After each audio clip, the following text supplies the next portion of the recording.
It's showtime. And in true mom spirit, y'all are getting a glimpse at what my soft life is looking like today. Okay. As you see, I am broadcasting live from my mom car. Okay. It wouldn't be right if your girl didn't have two car seats in the back seat. But I got caught in traffic. My babysitter was late. The soft life was really lifing for me today, but we are here on time. And so, for those of y'all who were here early, we had tons of people that were waiting. I want to officially welcome you all to the Soft Season Summit. We are going to go ahead and get this virtual marketplace kicked off. Next time you see me, I will be live in my studio. Without further ado, we are going to bring up our first beautiful, brilliant, Black boss babe. She is the brains behind Luxurious Chaos. And I'm super excited to have her as an official vendor for the Soft Season Summit. You can take it. Hi guys, welcome. My name is Mar and I am the owner of Luxurious Chaos. So I just give you a little background about myself. I have been in retail since 2004. And like I always had a passion for fashion, like I always loved it, but it was just something about accessories. I think when my mom passed, and I didn't even know, like when my mom passed, and I started doing bracelets, and that was like therapeutic for me. And then I went to earrings and I went to purses, and it was so common, and it's just I think that's what led me to it. So, no further ado, like I'm going to show you guys a couple of pieces that I have and give you the story behind it. So, of course, I wouldn't be right if I didn't come on here with Ladri's Chaos. So, these are our tassel earrings, and they come in all colors. They're really cute. They're fashionable. You can wear them how you want to. This is one of our statement rings. And then this is another beaded ring that we have. It also comes in pearl. I'll show you. So we have this one as well. It fits really cute. Like you can wear it on your index finger, whatever finger you choose to wear it on. So if you are a pearl lover, here's one of the pieces that we have. And just so you know, all these pieces are handmade by myself. I am a one-woman band. So these are our earrings. And then here's the ring to go with. How cute is that? I'll show you guys what it looked like on. Super cute. It's adjustable, so you can wear it on whatever finger, like always. But there it is. I don't know if you guys can really see.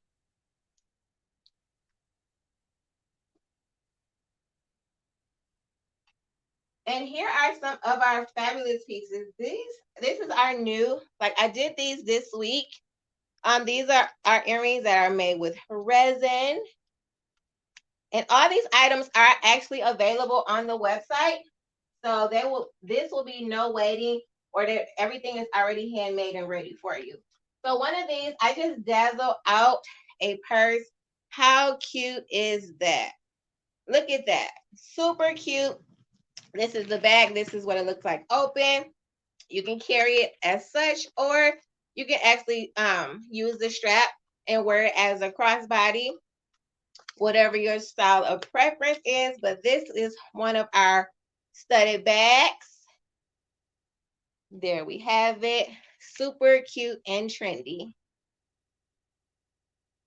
Now, these are one of the newest collections, and this one is called Drunk Tassels. And here they are.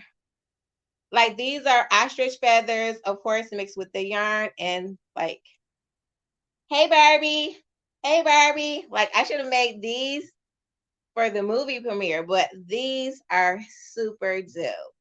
And I'm gonna show you another pair. I know those are pair. A lot of people are asking for fall colors now, but it's my personal preference. You wear what you want to, however you feel. If you want to be bold, you can color. It's all season. But I made these today, actually, just for the summit. And these are the nude. So these are for my nude lovers. And these are like funky. Like these are dinner date, vacation, wherever you decide to wear these, they will be welcome and there will be a conversation piece. So I'll show you another pair.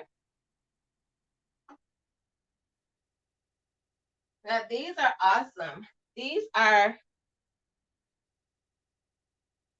look at that. Super dope. Just a lot of different materials mixed together. You can wear this with the solid and the earrings will totally bring out the color. I make all styles. Like I even have clay earrings. I make clay earrings.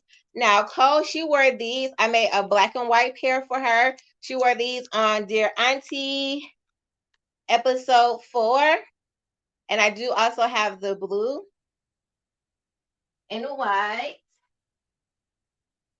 And these are the infamous Dear Auntie episode 6. These are the dope black girls. And she wore them. She had the red on, but these are the yellow. They do come in different colors. So here they are. Super cool.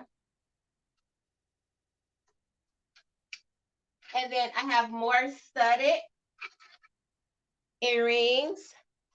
Like these are the statement pieces. Like if you want to be bold, if you just want to wear a tee, you can be like super bold. And here they are. There's that one. I have multiple colors. Here is the brown. These would actually be cute with what I have on now. Or you can wear like a pony. That'll be nice. And then they are also in black with a little splash of gray. And then the back of them is resin and they are gold. So give it a little contrast when you're wearing them. These are for my yarn lovers too, like the people, whoever loves like bold colors. Like you just a color fanatic. This will be, actually, let me take this out so you guys can see what it looks like on.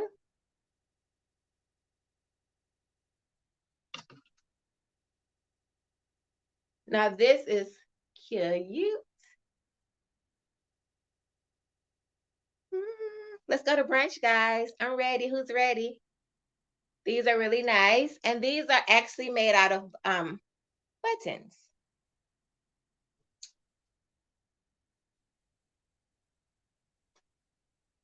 And here's a special guest. Now these are super cute as well. I mean, I just think all my pieces are cute. So I know I said that like 6 times. But these are, like, look at that. They are giving the distress vibe, and that's what I was going for. Distress. And then these are also, I have 2 other tones, which is the green plaid. Who doesn't love a good plaid? You could throw on a white tee, a jean jacket, and you're on your way. And then here's this beauty. Same style. This is just more of a softer tone. So if you're the softer look, then this would be the one for you. And this one, these earrings, all of these, what I just have on and what I showed, these are actually $15.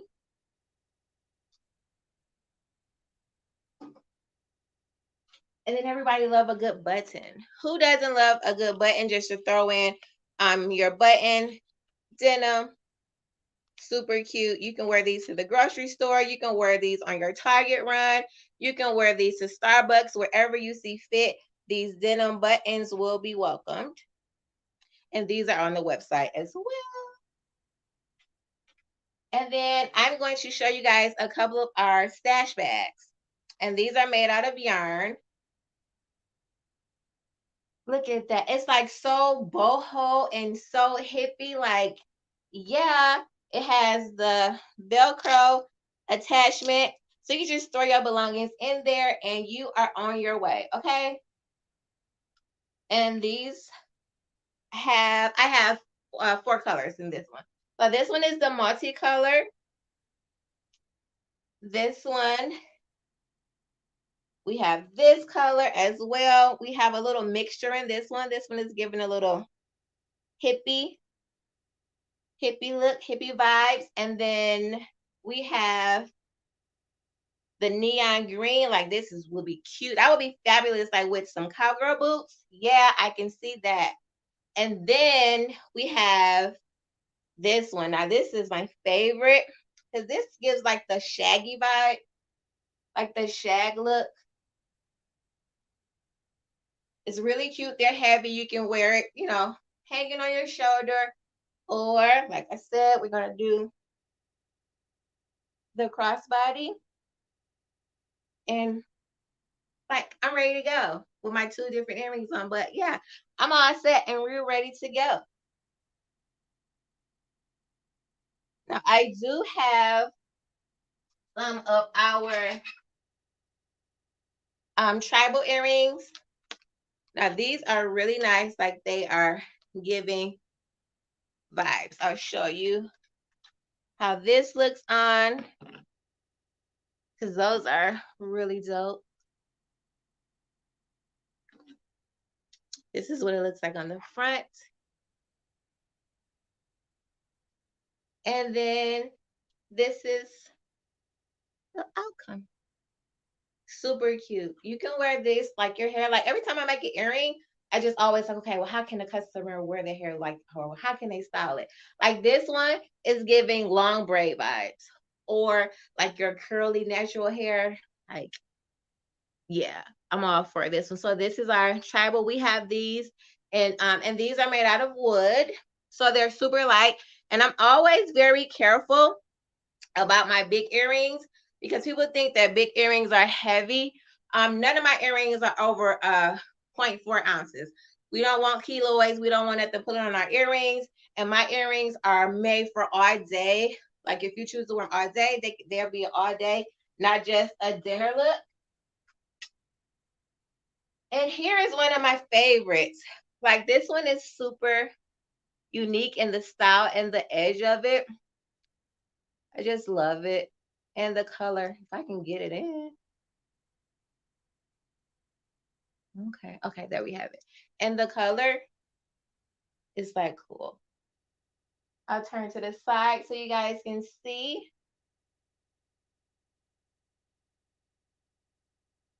Like really nice. And these are also available. They come in blue as well. And these are super light. Once again, they're made out of yarn, so nothing will be pulling or tugging on your earlobes. I am very and extremely mindful of that. These are for my hoop lovers. Who doesn't love a good hoop? And then this will be another piece that I have. These are splashes. Super cool. And then I also have the denim. Now the denim, it gives a little different. This is the back, different colors, and that's the front. So you can wear this however, with whatever you choose. I'm just here for, my accessories are here to bring confidence, make you feel confident, make you feel bold from within.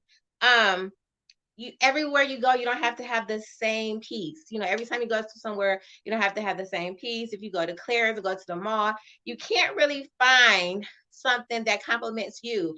And if you come to our website, there's always something that you can find that will bring out the uniqueness in you. So I just thank you guys. Once again, head over to luxuriouschaos.com. Mwah.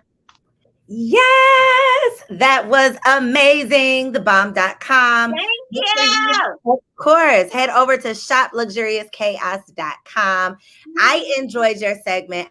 I personally love your brand. I will be rocking my earrings again on, we're taping 3 episodes tomorrow. So I'll be rocking my Luxurious Chaos again tomorrow. Make sure y'all support. Yeah. Super, super dope. And I love that everything is handcrafted. The other thing I love, let me just give you your flowers before I bring up my girl Vivian. The other thing that I love was that you gave like hairstyle suggestions. That's so big, right?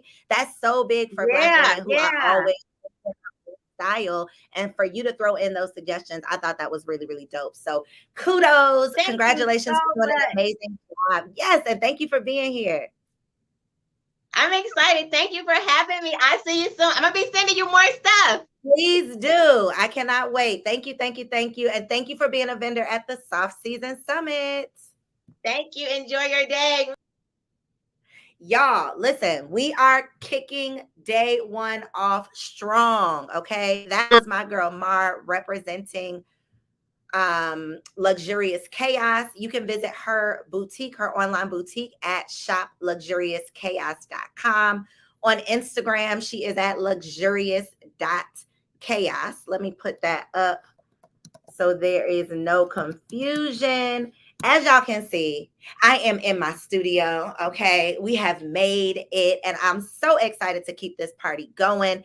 I am ready to bring up my girl Vivian. I think she is having a little bit of a technical difficulty. So we are going to wait until she is ready to roll.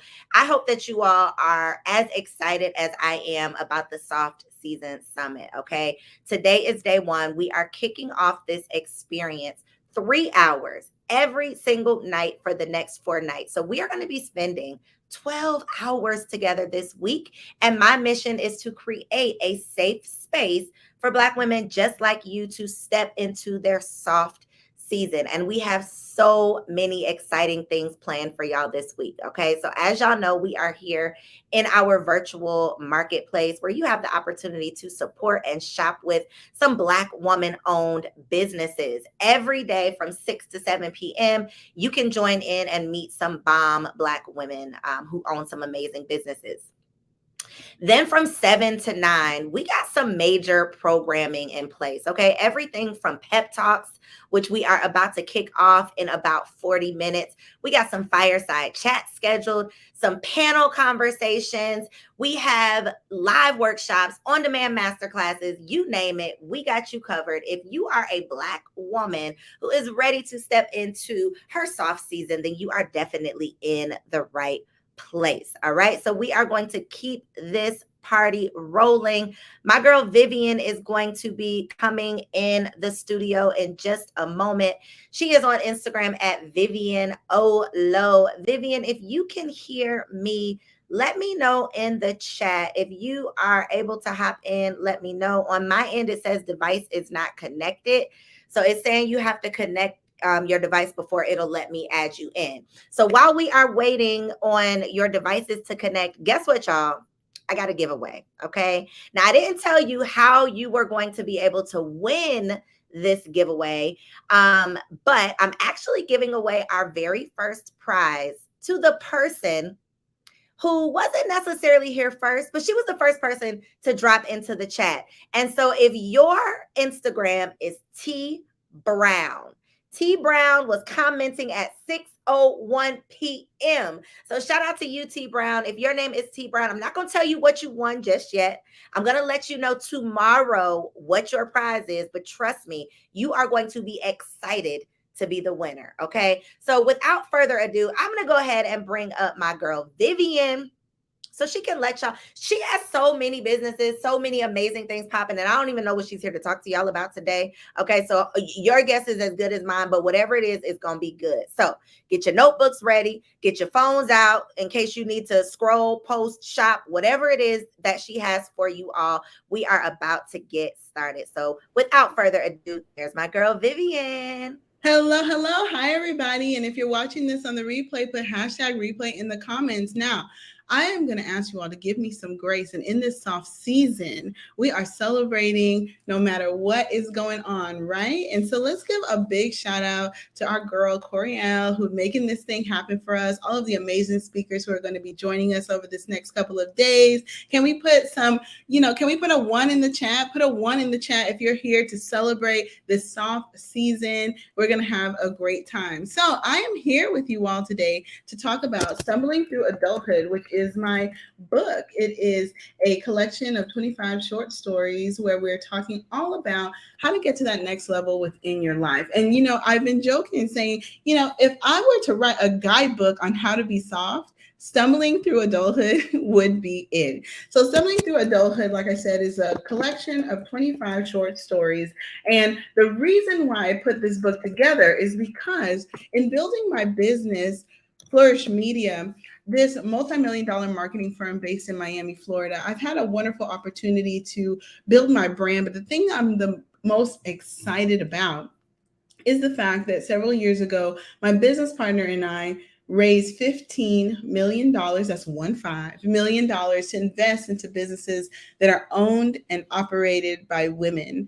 And we have been hosting a conference in Miami, Florida for the past 7 years,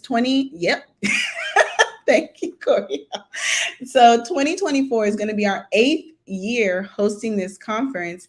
And every single year, when people learn that about me, they ask, how were you able to do that? And so I'm going to share with you a very short video. It's a testimonial from some of the women who have been able to participate in this conference, those who have decided to be a part of our Made for Millions Mastermind, which is our closed community where we focus on going after these huge amounts of money to growing our businesses and doing those extraordinary things. So shout out to you all for putting a 1 in the chat. Tiffany, Tanya, I see you. Hey, Nikki, I see you. Thank you so much for being here with me today. And we are going to give it some grace here that this is going to work. Okay. So I'm going to share this with you, and I want you to help me by putting a 1 in the chat if you can see what I'm trying to share with you. Okay.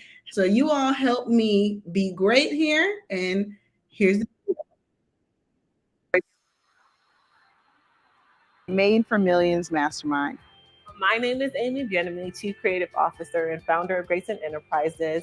And we're passionate about helping young professionals and emerging entrepreneurs reach their true potential. My name is Keisha Hankerson. I am the Chief Experience Officer of 529 Miami. We are a hospitality services company. My name is Esther McCant from Metro Mommy Agency, where we thrive on helping our families thrive from conception all the way beyond postpartum. I am Danielle Anderson, and I represent Be Well with Danielle. Be Well with Danielle exists to help people to grow in collective and individual wellness. Hair is basically like a plant.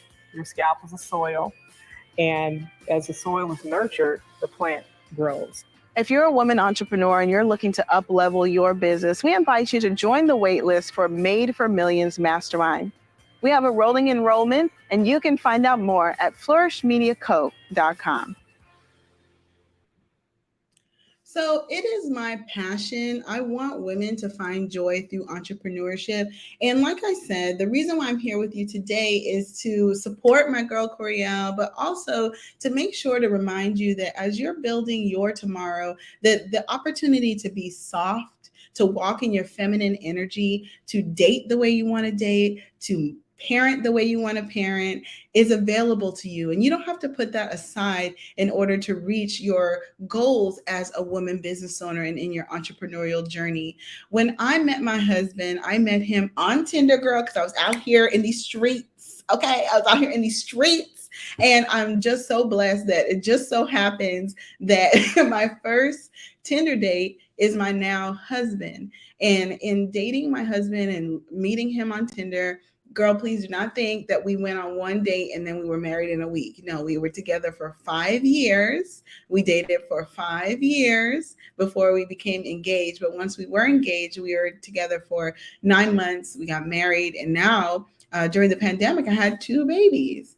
And so during that time, I still needed to show up as a boss. I needed to show up and be present for my company, for the people who work for me, for all of the women who benefit from my philanthropic activities. And when you're faced with growing your business, with taking a step forward, it can feel like you're stumbling. And so quite literally, my book is called Stumbling Through Adulthood. Let's see if it will focus for me. It's Stumbling Through Adulthood, and it is a collection of 25 short stories. And inside my book, it has a number of different prompts. And what I've done is broken down my book into different categories of life, which is school and education, jobs and adulting, because I definitely worked a corporate life before I decided to become a full-time entrepreneur 8 years ago. Family and friends, because how many know, like, when it comes time to walk in your softness, to grow your business, to execute these big dreams that you have, I'm sorry, but it's our relationships that keep us from moving forward. That relationships who are told us that negative thoughts in our minds, maybe that you can't accomplish certain things, that certain things are not meant for you, or those stories in your mind that live out in reality because the person you're dating doesn't support you truly leaving that job. The people in your life who are your friends and family, they don't understand you wanting to pursue entrepreneurship. They just want the best for you. They want to keep you safe. And so in doing that, they don't want to encourage you to step out on faith and to try different things. And I want you to know that you can do this. You are fully capable of growing your business, growing your brands, and doing so with the gifts that you have right now. And being able to be soft, to collaborate, to care about what's happening with others is powerful. I've been able to build my business and do work with a number of different people, from public figures that you know, to elected individuals, to billionaires that you are eating their chocolates every single day. And it's been a blessing. And I have not had to change who I am foundationally as a person in order to show up and to accomplish these things. And so when I want to give you the opportunity to purchase Stumbling Through Adulthood, Stumbling Through Adulthood comes in a paperback book. And so I shared the link inside the chat, and you can get this book. It is a collection of short stories which has writing prompts inside. And then I also, let's see if it'll let me share my screen, because I want to show you exactly what you're going to be getting when you purchase this book. So when you purchase Stumbling Through Adulthood today, let me see if it'll just do my whole screen, because I want you to see this. All right. This is the package that comes on my website, and Stumbling Through Adulthood comes with the book itself, a paperback book. It also comes with a wine stopper, because listen, being soft, sometimes you want some liquid courage with that, okay? And so I have a really nice wine stopper that comes with that, as well as a flask. It's embossed with leather with a STA, which stands for Stumbling Through Adulthood. It also comes with metal straws, because we're here for the environment, and a pen, because it is truly a journal. It's intended for you to take notes in and to make marks in. And so I would like to know, if you are someone who journals, if you're someone who practices journaling. Let me see if I can stop sharing. Here we go. If you practice journaling as an activity for your mental health and for your strength, can you put a 1 in the chat? Is that something that you do? And when it comes to your journaling, has it been helpful to you? I know it's been transformative for me, because when I was in my singlehood, just living my life, I told myself all these stories about the types of opportunities that were available to me. And what I found is that I was telling myself that there was no way I was going to be able to find a job where I would feel valued, or a career where I would be able to match my education and my income. That because I came from a family of people who are definitely working class. My mother is from Panama. My father's from Nigeria. They're both immigrants here to the United States. I'm a military brat. I was born in Germany. So I didn't expect to run my own business. It's not something that I thought I could do. And I kept telling myself that I couldn't, but life was showing me that the opportunities were there for me to do those things. And so thank you so much for making the time and for sharing your moment with me. I know you're going to have a really great time during this summit. And again, I would encourage you, please, if you want to purchase Stumbling Through Adulthood, the paperback book, it comes with that bundle today. Or if you would like to purchase the ebook version, then you can get that ebook, and it comes with a ticket to the Flourish Media Conference, which is that matchmaking weekend that we host right here in Miami, Florida. Oh, mute. I can't hear you. Oh, you can't. Y'all couldn't even hear me. As excited as I just was, Vivian, I was so excited about this Tinder story that I'm over here like, yes. We got to bring you back just to talk about how you landed this man. The first date, y'all, that she had on Tinder. Okay, drop a 3 in the comments if y'all want to hear this story. Drop a 3 in the comments if we need to bring my girl Vivian back to find out what did she do to land this man. Okay, on her first try on Tinder. If you are a single lady, all jokes aside, because Tinder might not be your thing, let me not scare you away, even though I was a Tinder shawty. Okay, I didn't meet my husband on Tinder, but I definitely got my feet wet, got my groove back on Tinder. One of the things we're going to be talking about this week is the soft life for your single season. So if you are a single woman who wants to learn how you can start taking more ownership over your dating experience, you're definitely in the right place. Okay. If you are a mom or a pre-mom, or a bonus mama or auntie, this is the place for you. We are creating a safe space to have these conversations that are so necessary. Make sure you log on to VivianOlodun.com to grab a copy of her book. I had to say your name like that to put some respect on it, okay? You can make sure you follow her over at Vivian Olo on Instagram as well. And she'll be back, okay? She is one of our premium vendors, so y'all will be seeing her again. Thank you so much, Vivian. All right, y'all. Up next, without further ado, I am bringing up my girl. Now, listen, I'm gonna try real hard not to butcher your name. Okay, I'm gonna just use my hooked on phonics skills to introduce you as Chevalier. Nod at me if I say it right. Did I say it right? You're not nodding. Okay, I'm gonna bring you up. I'm gonna let you introduce yourself. I do know that you are here as the brains and the beauty and the boss behind Peak Mahogany. So I'm gonna let you take it away. Thank you so much, Coriel, for this opportunity. During National Black Business Month, which I honestly didn't even know was a thing, but my name is Chevalier. So you had it pretty close. That's the closest that I've heard it. So you get some points for that. Good evening, everyone. I am a perfumer, which means the brands that you would see on the retail shelves of Nordstrom, of Saks Fifth Avenue, of even Dillard's. I am the mastermind behind fragrances like perfumes, room sprays, diffuser blends, and even I had hand sanitizer during COVID. So what I would like to do today is I like for this to be an interactive space. I am in my soft season as well through life's challenges, through being a single mother of twin boys who are almost 9 years old. It's very important that I implement self-care. And one of those ways that I implement self-care to make me feel good, even if I'm not going anywhere, is perfume.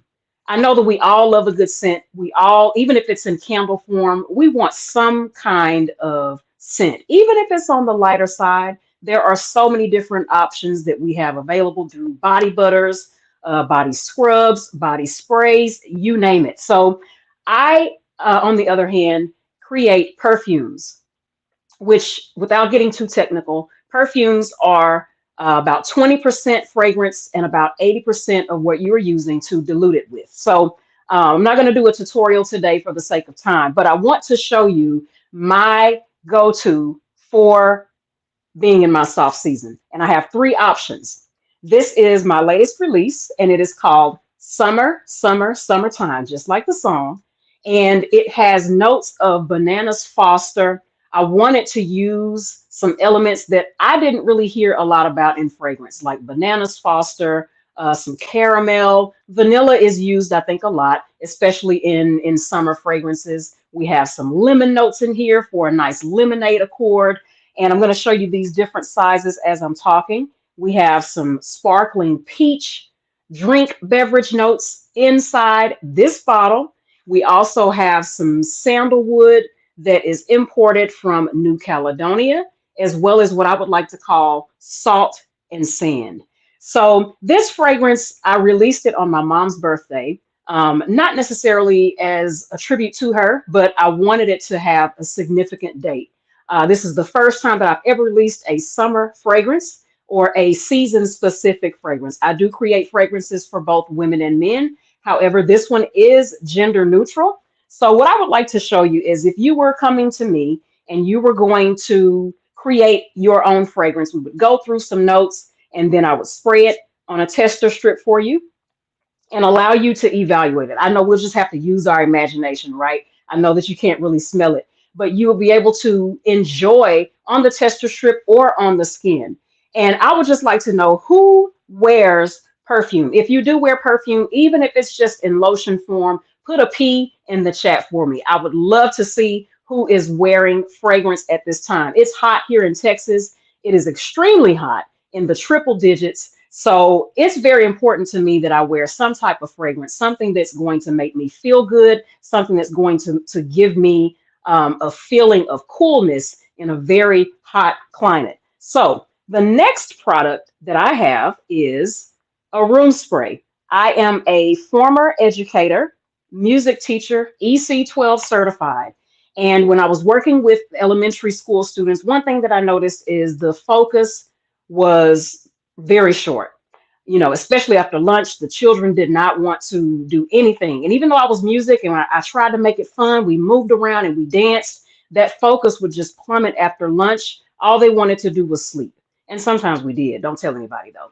But I created a focus blend in the form of a room spray, and it is called Zoom In. This is in the aromatherapy part of my collection because I wanted to give back to the educators. I wanted them to have something, even if they didn't wear perfume or they felt like that wasn't their thing, they could still have something to use that is more along the holistic side. And it is essential oil based. So it has notes of lemon, rosemary, grapefruit, orange, got to have some peppermint in there to brighten it up and have that focus, cedarwood, and basil. And it has become such a staple that the teachers are now wanting to purchase it in droves because it not only helps the students to have focus, but it also helps the teachers to have focus too. And as someone who has experienced both sides, and I know there may be some teachers and educators here today, you may find that it's hard to stay focused for 8 hours a day, especially if you are in the classroom, if you're in the elementary school sector where the children actually have time to go outside for recess and the weather doesn't permit, then everybody is a little bit upset. So this helps with focus. It helps to promote concentration, and it smells great. So you get a 3-in-1, and it comes in a 5-ounce bottle. So you're going to get at least, if you're not a heavy sprayer, because it is concentrated, as this is on the more aromatherapy side and the therapeutic side, the only ingredients are the essential oils that were mentioned, distilled water, and just a small percentage of organic cane alcohol. Those are the only ingredients and things that you can pronounce. So you can feel comfortable spraying this in your classroom, and your students will love it as well as you will. The last fragrance that I would like to talk to you all about is a release that is going to happen on my birthday. And this is the 2 milliliter sample size. So if you are interested in learning more about pink mahogany, the best way would be through the sample sizes. And I do have a discovery set, which means that you will have a chance to experience everything in the collection on a sample scale. You don't have to worry about blind purchasing. I actually don't encourage that with scent because everybody's body chemistry is different, but you can have a 2 milliliter sample size. And then once you've run out of that, or you love the fragrant courtship that you have had with this particular fragrance or anything in the collection, then you can move up to either the travel size that I showed you earlier, which is a 15 milliliter. It's about the size of a standard cigar. I'll turn it this way so you can see it. And then if you do not have commitment phobia, I have the 1.7 ounce bottles, which is the standard. There is one more that's a little bit larger than this. I stop at the 1.7 simply because it's the standard for my brand and business right now. But you have the ability to scale up. So once you've experienced the samples and you have fallen in love, you have the chance to get a travel size. It's still summertime. So if you have your travel bag, or if you're trying to get on Tinder or get pulled on Tinder, girl, then you can get that travel size. It will pass through TSA and you won't have any issues with that. But these are a small snippet of what I have to offer. Sample sizes in every fragrance that is in the collection, travel sizes. If you are looking for something that is a little bit larger, but you don't have to use take up a lot of space in your luggage. And then the 1.7 ounce, if you really about that life. So I would like to know if anyone has any questions. I will be more than happy to answer them. I know that it's a lot of information. I know you all are looking at everything behind me. I do work with every material that you see behind me. And I also offer personalized fragrance services. So if you are like, listen, I got to have my signature scent. These are the things that I would like to have in my perfume. Can you help me? The answer to that is absolutely. I love having clients. I do have a roster right now, those that are launching fragrances and those that are just wanting something personal for themselves that nobody else has. I am also on a niche scale, so the fragrances that you see are not going to be found in mainstream avenues, if you will. But I would love to work with you if that is something that you are looking forward to. And I thank you all so much for your time. If you're looking for ways to shop, the link is in the bottom of the screen, pinkmahogany.com. Did you say courtship with fragrance? Did you say your courtship? Did I catch I did. I did. Somebody else is like fragrance courtship. Okay, because this is next level. This is not no perfume counter experience. Okay. I love that you are presenting a classic experience in a new way, right? I love that. This is definitely in alignment with us stepping into our soft season. Now we all can say we know. Did you a perfumer? Is this yes, ma'am? Now we all That can is say we correct. know a Black woman perfumer, okay? And then I also loved the classroom example, okay? As a former educator, I can 100% testify that having different resources like this, different non-traditional things we can definitely use to assist our students. So at home with your babies, if you're not a teacher, I love it. I love it. So where can they follow you online? I'm going to make sure that I scroll your banner one more time with your website. Let them know where they can follow you on Instagram. And if they're interested in, I think you said you have like a mentorship where you're helping other people get started. How can they learn more about that? Absolutely. I am very active on the brand's page on Instagram. It's spelled the same way as it is in the link that's being shown. It's pink_mahogany. And I answer questions at least once a week, usually on Mondays because the office is usually closed on Mondays. And if you are interested in working with me for either your own brand, if you have candles or you want scent for your particular products, you can send me an email. The email will be in my bio on the Instagram page. Thank you so much for being here. Absolutely. It has been a pleasure. And we look forward Likewise. to shopping with you and supporting you. Thank you so much for having me. Listen, y'all, I don't know what y'all was coming here expecting, but this ain't no basic business owners up in here, okay? I'm talking about they are coming with it. I am going to keep this party going because I see we have Aisha who is ready. Aisha, wave at me if you're ready.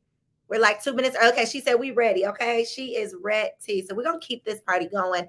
If y'all have been enjoying the businesses that you have learned about so far, show them some love in the comments, okay? Your currency right now is just giving them some compliments.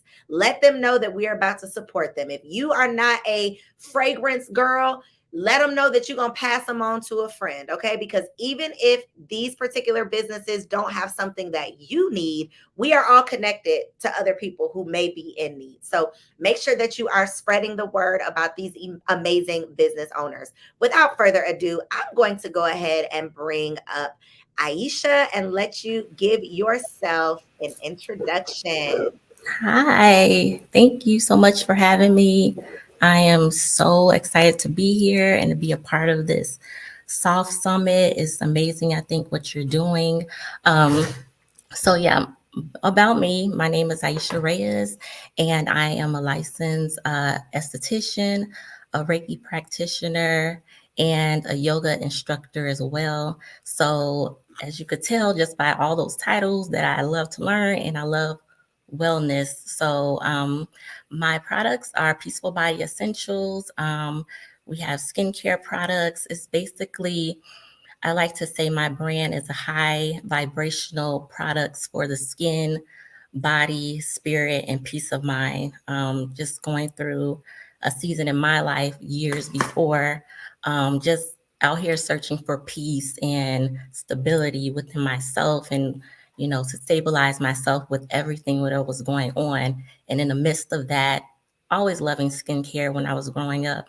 So deciding to merge those things together by going to school, learning more about ingredients, and taking care of the skin. That's where I came up with Peaceful Body Essentials and have merged all things good wellness, one-stop shop for all of that. So also my products are Reiki infused. And what that means is, kind of think of me as for the practitioner. I'm like an antenna to help you channel the energy that we all have within ourselves. At certain times of our lives, it gets stagnant with things that we're going through. We don't know how to process. And Reiki is like a massage for your spirit and to help get that energy moving and going within you. And so it's also like a hand, like it's like touching of the body as well as like hovering over the body to help move that energy through. And aside from just your body having energy, other things around you have energy, like plants have energy, your money has energy. And so where the products come in, so here's some of my products right here. I don't know if you can see it, so much light. But where the products come in, I take them and I hover my hands over them. And again, the energy is flowing through me, that's flowing into these products that are then going to be put on your body with intention. I know mentioned earlier during the live, we're moms, we're entrepreneurs, we're working 9 to 5s, we're taking care of people outside of ourselves. And a lot of times we don't have the time to sit for 30 minutes, an hour to meditate and reconnect with ourselves. But we do, I hope, wash our face, wash our body on a daily basis. And within those few minutes that we're doing that, as we're touching our body, as we're touching our skin, we can set intentions for ourselves and our day. It doesn't have to be a long process to just have, that time with yourself. It could just be 5 minutes. It could just be when you're doing your face, when you're massaging your face. So that's how the wellness side and the skincare side have come together through Peaceful Body Essentials. So again, I don't know, there's so much light, but this is we have cleansers. I have a serum, and I also have a moisturizer as well. So the gel cleanser has vitamins. All of our products basically are natural organic products. So vitamin infused, essential oil infused, nice clean products that you're putting on your body. So it helps fight like acne prone skin. It helps with inflammation, vitamin C, vitamin E in our serum, vitamin B in our cleansers, and our moisturizers, very light and very small, compact. A little goes a long way. You can carry it with you. So just awesome products. We also have body scrubs. So if you could look at that, it's just love it. It's a sugar scrub. I'm going out of frame. Sugar scrub that I just love, love, love. And it just makes your skin glow. Like my skin's a little ashy right now, but a little dry. We're gonna put a little bit on there. You already see from like the ingredients in there, all the grapeseed oil, almond oil, olive oil that's in there, and just loving how it feels on your body, very soft. You already see like the glow already.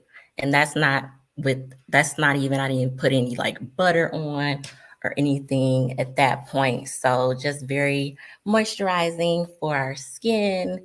And yeah, I also have body butter as well. I have a body cream and a body butter. So you kind of think of one as how they say on cakes, you could use your whipped topping, you could use your or your buttercream. So just kind of whatever your preference is, they're both going to work absolutely great. So that's a little bit of the whip mango butter body cream on there. Look at that. See, you just already see like just glistening. You're going to feel so good. So, I see, do I have an Instagram? Yes. So my personal Instagram is Aisha.everyday. Aisha is spelled AYESHA.everyday.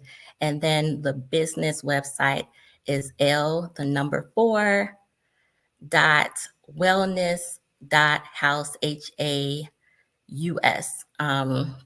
And we're in the middle of a rebranding. So some of the things that are on the website are going to be changed within the next week. But the cleanser, the moisturizer, and the serum are all the same ingredients. It's just going to look different as far as the packaging. So I'm in the process of making it all nice and pretty. And then also for the summit, I went ahead and wanted to give everyone 20% off. You can use the code Soft Summit when you purchase. And so that's exclusively for today. So yeah.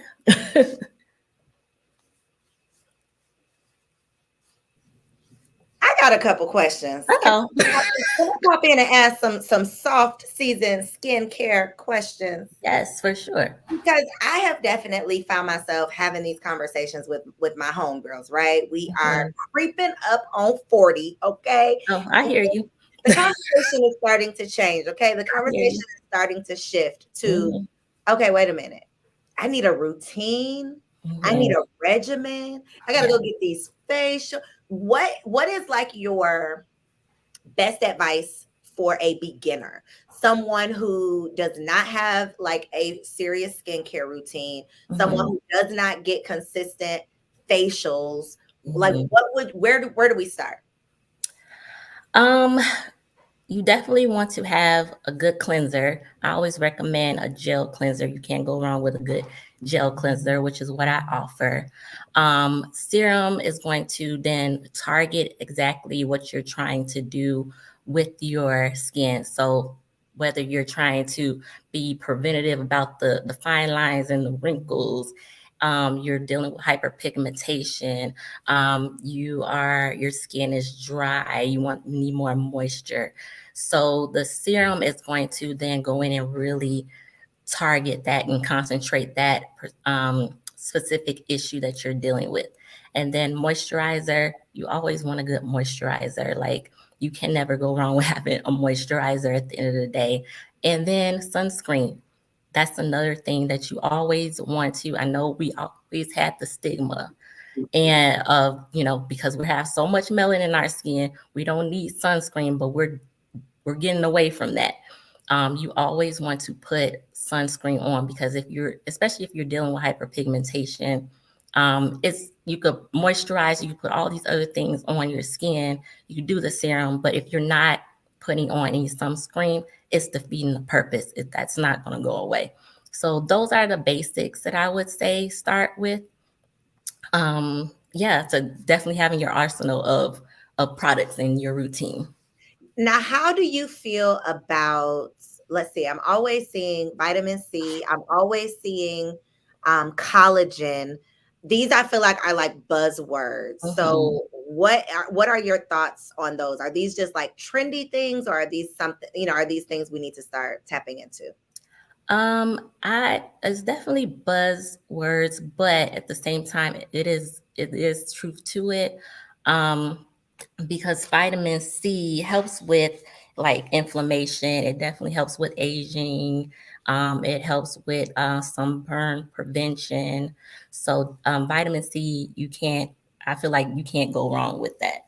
Collagen, at one point, I was offering a collagen powder in my products. That helps with the elasticity. I think somebody mentioned that. So collagen, always keeping your collagen build up, because as you get older, your collagen is going to start decreasing. If you notice, like a lot of older people, they have like that kind of, like, I don't want to say saggy skin, but it's like it doesn't bounce back. So that collagen is definitely a key component with skin elasticity, with hair, with bone density as well. So look, I didn't ask my question and I answered somebody else's question also, because Nikki Nicole wanted to know about elasticity. So that is where the collagen comes in. Yes, for sure. All right, y'all. So l4.wellness.house on Instagram. Let me scroll your website one more time, l4wellnesshouse.com. Make sure you all tap in, okay? As young and fine and Black don't crack as we want this to be, we know that is not always the case, okay? And so it's all about being proactive instead of reactive. That's what this whole soft season summit is all about. Yeah.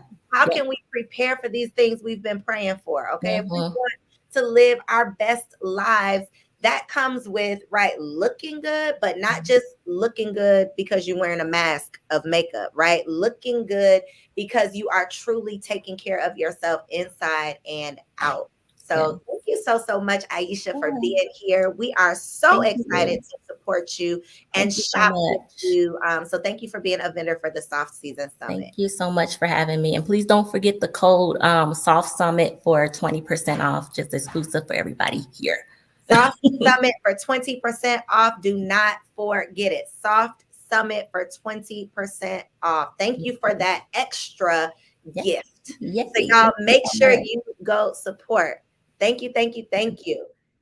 So we have had the opportunity to meet, connect, shop with, and support 4 bomb Black woman-owned businesses tonight, okay? From accessories to books to skincare to fragrances, okay? From a perfumer. Y'all, we got bomb.com, okay? When Black women do it, we do it big. So I hope that you all enjoyed our virtual marketplace.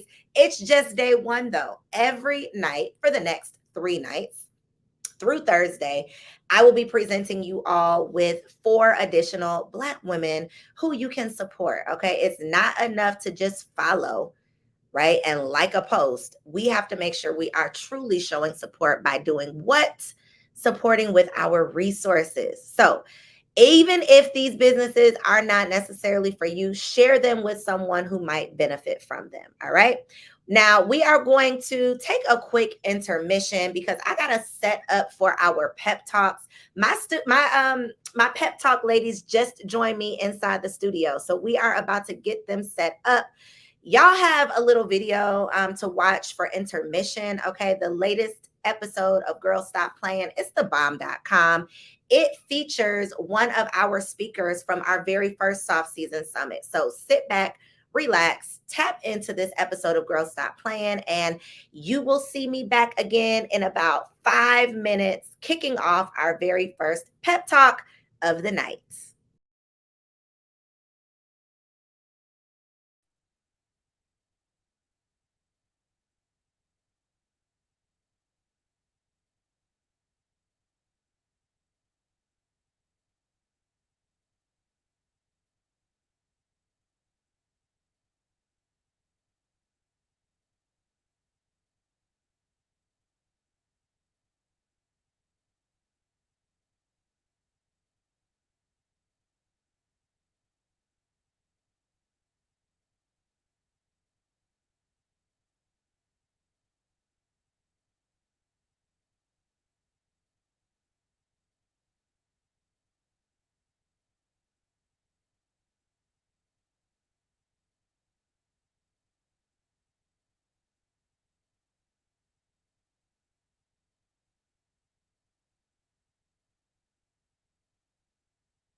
You could get them, but can you keep them? When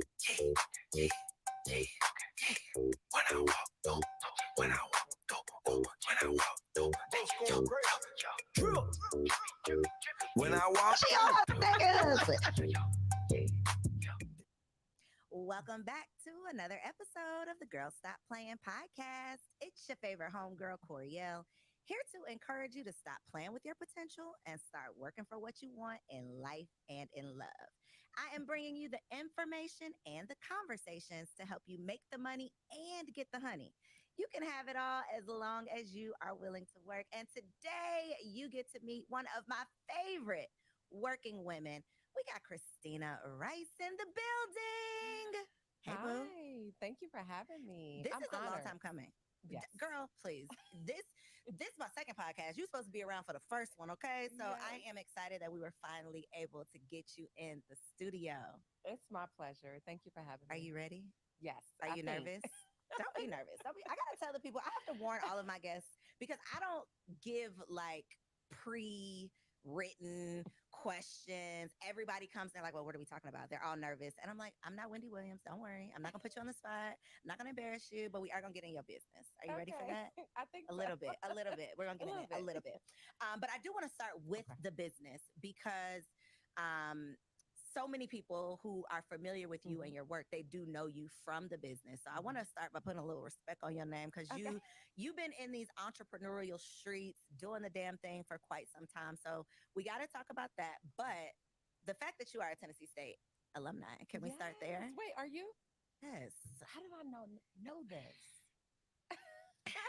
So yes, we have a fellow Tennessee State Tiger in the building. We are so few and far between in Atlanta, in my opinion, that anytime I have the honor of having a Tiger in the building, we got to start there. Of course. Because so much love for HBCUs. You know, I have me and my husband got a little rivalry because he went to FAM, but Atlanta is like FAMU all grown up. Yes. Right? It's like FAMU City, and I don't hardly ever get to meet other Tigers. So I'm excited to have you here to represent for the Tennessee State University. Big Blue is in the building. Have you been back to homecoming recently? No, it's been a long time. Long ass time. Since I graduated. Shut up. You haven't been since you graduated? Probably 2 or 3 years after I graduated, which is Okay. bad. But my business now, we always have something in October, and it just so happens to be the weekend of homecoming since I moved here in 2018. So coming up on 5 years. So even like this October, I'm gone most of October, Ghana, Jamaica, and then Jamaica again. So October's tricky. October's tricky for some reason. I don't feel bad. I went last year, but before last year, I hadn't been in probably 10 years. Like it had been a really long time. And then I went pregnant. Why did I do that? Girl, my husband surprised me for my birthday. It was like, oh, this is so nice, but it's cute. But homecoming pregnant, do not recommend. Very ghetto, 1 star. Okay, so you mentioned you're traveling all around the world, doing all of the things. So let's jump into Homme Noir. Did I say it right? You said it right. Do people say it wrong? Yes. Okay, because I thought I said it wrong. So you Very saw I was surprised. rare that they say it right. Because Black girls are just getting into this Homme, right? True. We're just stepping into. So what is Homme, first of all, and then tell us about the business. So Homme is a chant in meditation. So it's a way to center and ground yourself, but also your offerings to the universe, right? And so when I thought about the name of my company and what we represent, which was Homme, which is peace, and Namaste, and the light in you I see in me, and then Noir, which is Black. So I was like, Homme Noir. That makes sense. Yes, it does. It does make sense. I love that you are a Black woman in wellness, because so many of us come to these practices through like trauma. Like we done been through some shit. We like, yo, I'm about to go take a yoga class. I'm gonna learn how to meditate. I got to figure something out. A lot of us have our own pathways and our own journeys to kind of getting into the wellness or mindfulness space. How did you end up there? From trauma. I figured. I mean, especially to start a business in it. Right. So it all started in 2015. So my background, few things. One, I've been an entrepreneur my entire adult life. So from the moment I graduated from TSU, I opened up my first business. You never worked for anybody. It was like when I was transitioning Gotcha. from one business in Nashville to a new life in New York, and just kind of figuring out what my next steps were. And so I did work at different agencies for about 4 years. Okay. And then I went back into entrepreneurship. So I started, my first business was a high-end luxury women's and men's boutique right across the street from Vanderbilt. Okay. And What was it called? It was called Foxy Couture. Girl, I think I done been. What year was this? Gosh, it was like, am I telling my age here? Nah, it was 2001. I'm up over here. We got action. Let me see. Do we have y'all? We are live in Elevate Studios. Welcome officially to the Soft Season Summit. Okay, we have wrapped up our very first hour. The vendor marketplace is now closed. You have 4 new businesses that you just learned about, and it's time to show them some love and support them, okay? And share their businesses with a friend. It is literally free to support.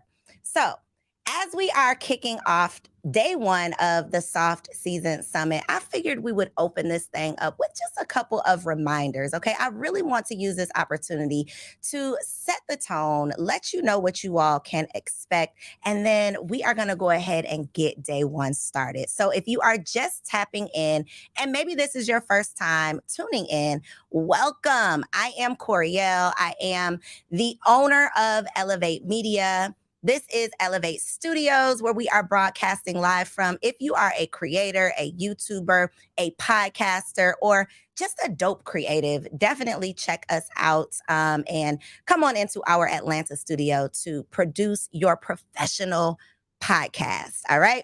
This Soft Season Summit is meant to be a safe space for Black women to step into their softest season. Yes, strong Black woman. You can step into your soft season too. But this is the thing.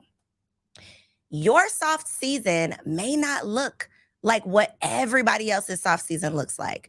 Your soft season might not, in this season, it might not include daily spa days, right? With your feet kicked up, right? With drinks flowing, champagne flowing, even though that's what we love to do, life does not always allow us to live every moment the way that we want to, right? But that does not mean that we can't be intentional about how we are incorporating softness into our daily routine. So a couple of things that I want to talk you through, because I've heard the conversations, I've heard the whispers in these social media streets about how I'm not built for the soft life, how I'm too tough, I'm too hard, I'm too strong to live the soft life. My life is not soft, okay? And if I'm being honest, some of our speakers, some of the people who are featured, who y'all are going to hear from this week, they don't necessarily believe in the traditional soft life either. And that is what this entire experience is all about. It's about bringing together like-minded, like-spirited women who are sharing with you their experiences so that you can learn from their mistakes, so that you can learn what not to do, what you should do more of, what you should avoid, and how you can start preparing for some of life's most important milestones. Okay, we're talking about getting your mind right. We're talking about getting ready for your man. We're talking about getting ready to be somebody's mama. Okay, the biggest transitions in life are the ones that we prepare for the least, but that stops here at the Soft Season Summit. Okay, it's not just about pampering yourself, even though that's part of it. It's about true wellness. So this week we are talking about everything from marriage and motherhood to grief. Okay, it's going to get a little heavy. We even have a panel called Define Soft Though. Like, what is this soft thing all about? And so you are in the right place if you are looking for something different. Now, the other thing that I need for y'all to know is that you can take a sigh of relief. Okay. You can rest well in knowing that this Soft Season Summit is not a free experience wrapped up in a sales pitch. Okay. I can promise y'all, you have my word that I am not going to try to sell you anything this week. So take the pressure off. Okay, pull up with an open mind, with an open heart, and with a spirit ready to learn. Now, I'm not going to try to sell you nothing. I do have an invitation for a few of y'all who, trust me, you're going to want to take this invitation. I'll tell y'all more about that tomorrow. But this is literally an opportunity for you to come together, connect with your new community, and spend time in a space where you are celebrated and not just tolerated. This is that space. Now, I'm about to introduce y'all to my girl, Fatu. Girl, did I say your name right? Yes. I said it right, y'all. Look, people been butchering my name my whole life, so it is so important that I put some respect on y'all's names, okay? So we're going to get started with our very first pep talk of the evening. Fatu is a pretty young thing, y'all, okay? 26-year-old transformation coach and founder of women's group Dope Affiliates. Through all of her life's various peaks and valleys, grief, loss, and life transitions, she's learned the beauty in becoming, of things falling apart while simultaneously coming together, and that through every experience, there is both purpose and a lesson. Her mission is to provide a consistent, safe space and to usher women into finding their power in their vulnerability, and her story led her to creating the Dope Affiliates and becoming a transformation coach. Without further ado, Fatu, take it away. Coriel, I don't know what to say. Thank you for that amazing introduction. Hi, everybody. I'm super excited to be here tonight. The Soft Summit is an amazing opportunity, like Coriel mentioned, to really connect with like-minded women and really transform my thought processes. So like she mentioned, my name is Fatu. I am the CEO and founder of Women's Community Dope Affiliates, and I am a transformation coach. My whole philosophy is to empower women to effectively navigate life transitions and to not get stuck in dark seasons. I really wanted to start this conversation off by talking about the bottom. I don't know if anybody under the sound of my voice has ever experienced what it feels like to hit rock bottom, but I most certainly have. I've definitely felt defeated, lost, and completely confused about the steps ahead of me. And I kind of wanted to talk to you guys about my story about being at the bottom. And that starts back in 2020. So fresh out of being out of college for a year, I took on a big girl job in a city that I literally knew nothing and no one in it. After being there for about a year and a half, I decided that I no longer wanted to follow what I thought was the correct route and to do life on my own terms. And that meant doing what made me feel good. A lot of us struggle with putting ourselves first, but as a young 20-something, I was like, you know what? Life is short and I should be around people and environments that make me happy. So that led me back to Atlanta. And I had a plan and it really wasn't foolproof. I was like, you know what? I just want to get back to where my friends are. I don't know about the job. I don't know about the money. I don't know about the finances, but I'm just going to find my way back. And that's what I did.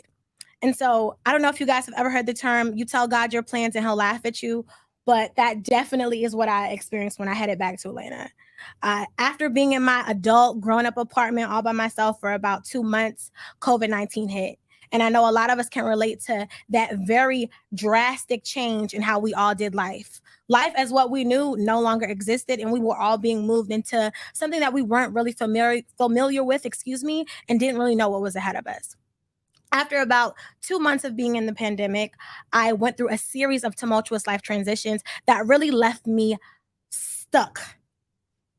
I lost my best friend and my grandmother within a 1-year span, and I experienced heartbreak for the very first time. And during that time, that is when I hit the bottom. I completely spiraled and I experienced depression for the first time. And that led me to even further isolate than the confines that we were limited to by being in the pandemic. The people that cared about me, the people that wanted to support me, that wanted to uplift me, I felt uncomfortable with reaching out and asking for the help that I needed. Day in and day out, I spent my days really self-neglecting and not doing the things that I knew that I needed to do to really move forward into the life that I knew that I wanted to live. Days and weeks passed, and I began to spiral even further and further down into the hole, to a point where I really didn't know how to get myself out of it. And so one day, I went to get up and use the bathroom, and I hadn't looked in the mirror for months. And I looked into the mirror, and I didn't recognize the woman that I saw on the other side. That completely broke me to my core.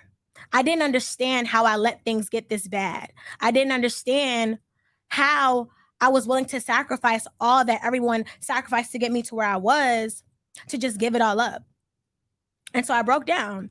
And in the midst of that breakdown, a really good friend of mine called me. And for the first time in a long time, I picked up, and she prayed over me, and she prophesied over me, and she did something that I couldn't do for myself. She lifted me out of that moment. She forced me to look myself in the mirror and forced me to face reality. And that caused me to completely change my life. And so I want to talk to you guys about the things that I did at the bottom to really move me out of the season that I was in. And that started with something that a lot of us need to do often, which is make a difficult decision. I was faced with either staying where I was at or moving forward without really knowing what was ahead of me. I had to commit to doing whatever it took, to really get myself to where I wanted to be. Even on the days when I didn't feel like it, even on the days where I didn't feel empowered, even on the days where I wasn't confident in myself. Because I knew that even though what was ahead of me was even more scary than what was behind me, I knew that it had to be better. And that is what forced me to move. So if anyone is struggling with creating or making a difficult decision right now, just know that the fear of the unknown is what's going to propel you forward. The second thing that I had to do was shift my mindset. I know that a lot of us struggle with mindset, especially when life serves us a whole bunch of things that we are not really equipped to navigate. Oftentimes it looks like, how am I supposed to believe that I can do this when I've never experienced it before? And that was most definitely me. But I knew that my mindset was stuck in my present moment and wasn't aligned where I was headed to go. I knew that to really be the woman that I wanted to be, I had to think like her. I had to move like her. I had to talk like her. And that meant affirming myself. I don't know if anyone under the sound of my voice has ever been complimented and felt uncomfortable, but that was most definitely me all of the time. If you feel uncomfortable when people compliment you or affirm you, that means that you don't affirm yourself enough. And so I had to start there, where I was, with affirming myself, telling myself I was good enough, telling myself I could do it, telling myself I had everything that I needed to navigate what was ahead of me. The third thing that I had to do was accept and reframe my reality. A lot of us try to move forward and out of all these difficult things that we've experienced by just moving straight ahead. You cannot move forward without looking back. And with grief, that was very difficult for me because I was really trying to figure out, what does life look like without these people that played such a pivotal role in my life? I had my best friend that was here one day and was gone the next. And my grandmother that has literally been here for me since day one. I've never moved without consulting her, never acted without asking her. And I had to figure out how to be my own cheerleader. I had to really figure out how to take all of the gifts that these people had bestowed upon me and move forward. And for me, in that moment, it looked like letting go of them. But that showed me that it allowed space for them to live inside of me. And that is exactly what all of you need to do. If you are ever experiencing grief, know that where grief exists, love once lived. And so if you know that, that is to know that you have to be able to appreciate those people for who they were, but allow yourself to move forward and live. And that's what I had to do. And so reframing my reality looked like moving forward without fear of doing life without these people and knowing that they'd be proud of me in whatever way that I'd move. The fourth thing that I did was ignited my purpose. While I was at the bottom, I really discovered my relationship with God. And for the first time, I was forced to have the hard conversations with God. Of course, I knew what it looked like to have a prayer cadence and to really read the Bible and to ask the questions, but to actually do it felt foreign to me because I had been detached from it for so long. And so by cultivating my relationship with God, he gave me a seed.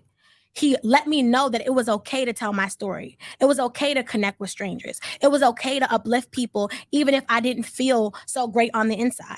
But if I saw something in someone else, that means that their light is probably shining as bright as mine is, even if it feels dim.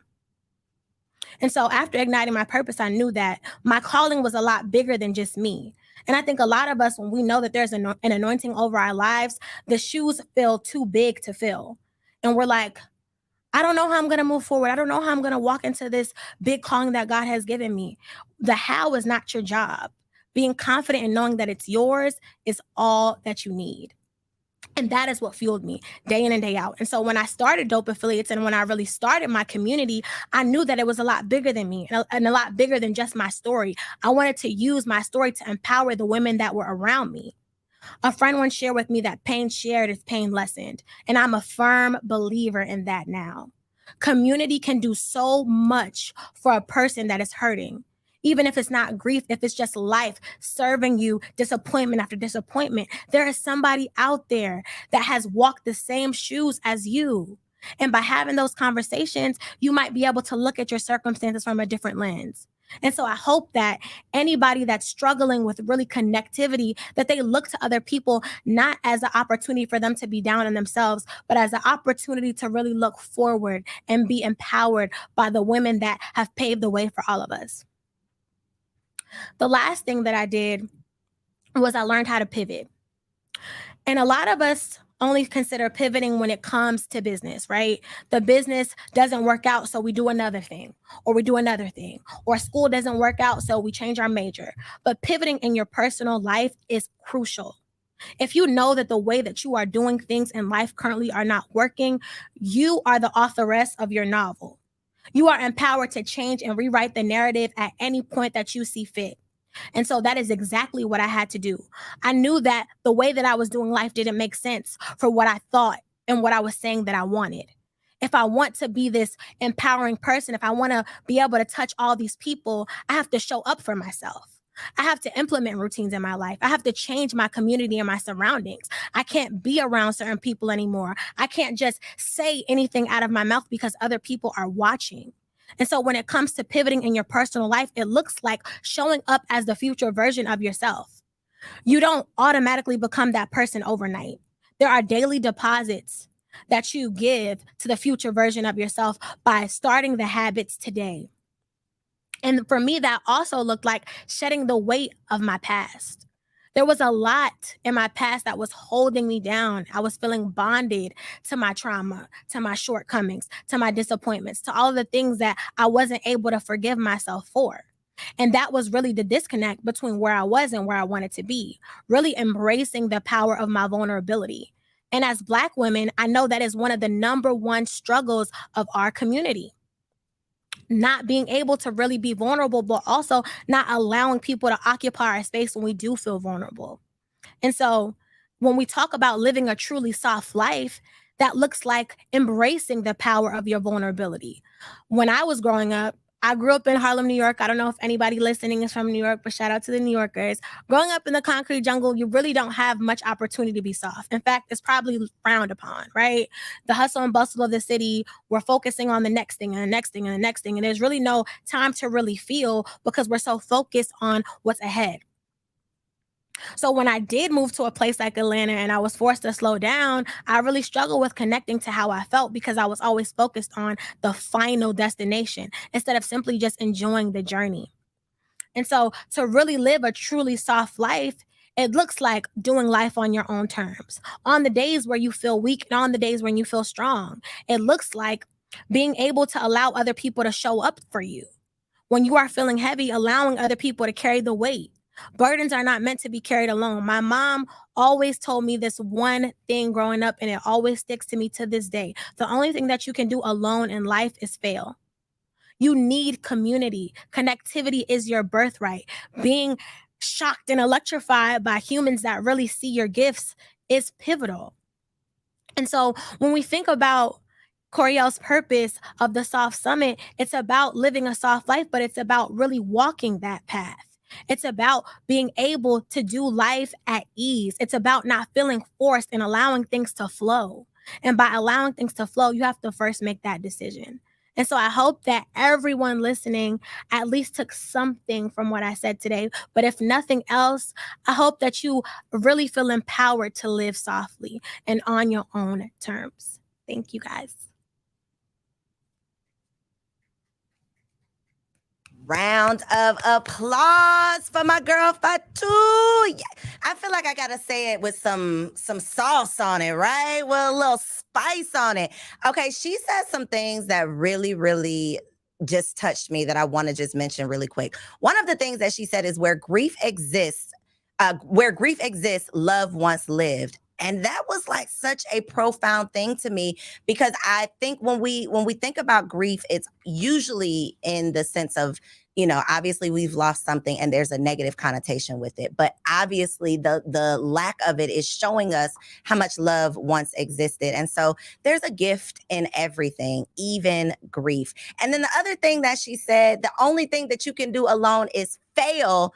Come on, somebody. That is literally what the Soft Season Summit is all about. It's about creating this safe space, creating a community of like-spirited, like-minded sisters who are here to support you on your journey. And so without further ado, we got Precious up next. LaTonya, you are our grand finale. Please step away. I'm sorry, y'all. We have some confusion in the studio. All right. So we are bringing on my girl, Precious. Precious K. Williams is a mom coach and motivational wellness speaker based in the metropolitan ATL. She is the founder of Simply Passionate Life, a lifestyle brand and wellness platform for moms on a mission to build what? Generational health.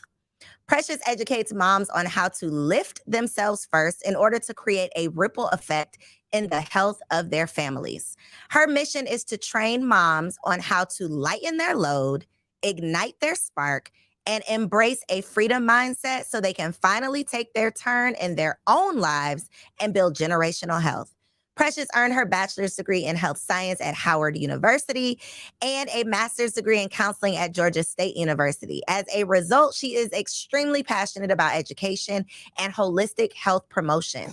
With her experience as a loving mom of 3 and faithful wife of 1, Precious coaches her clients and audience that generational health starts with you.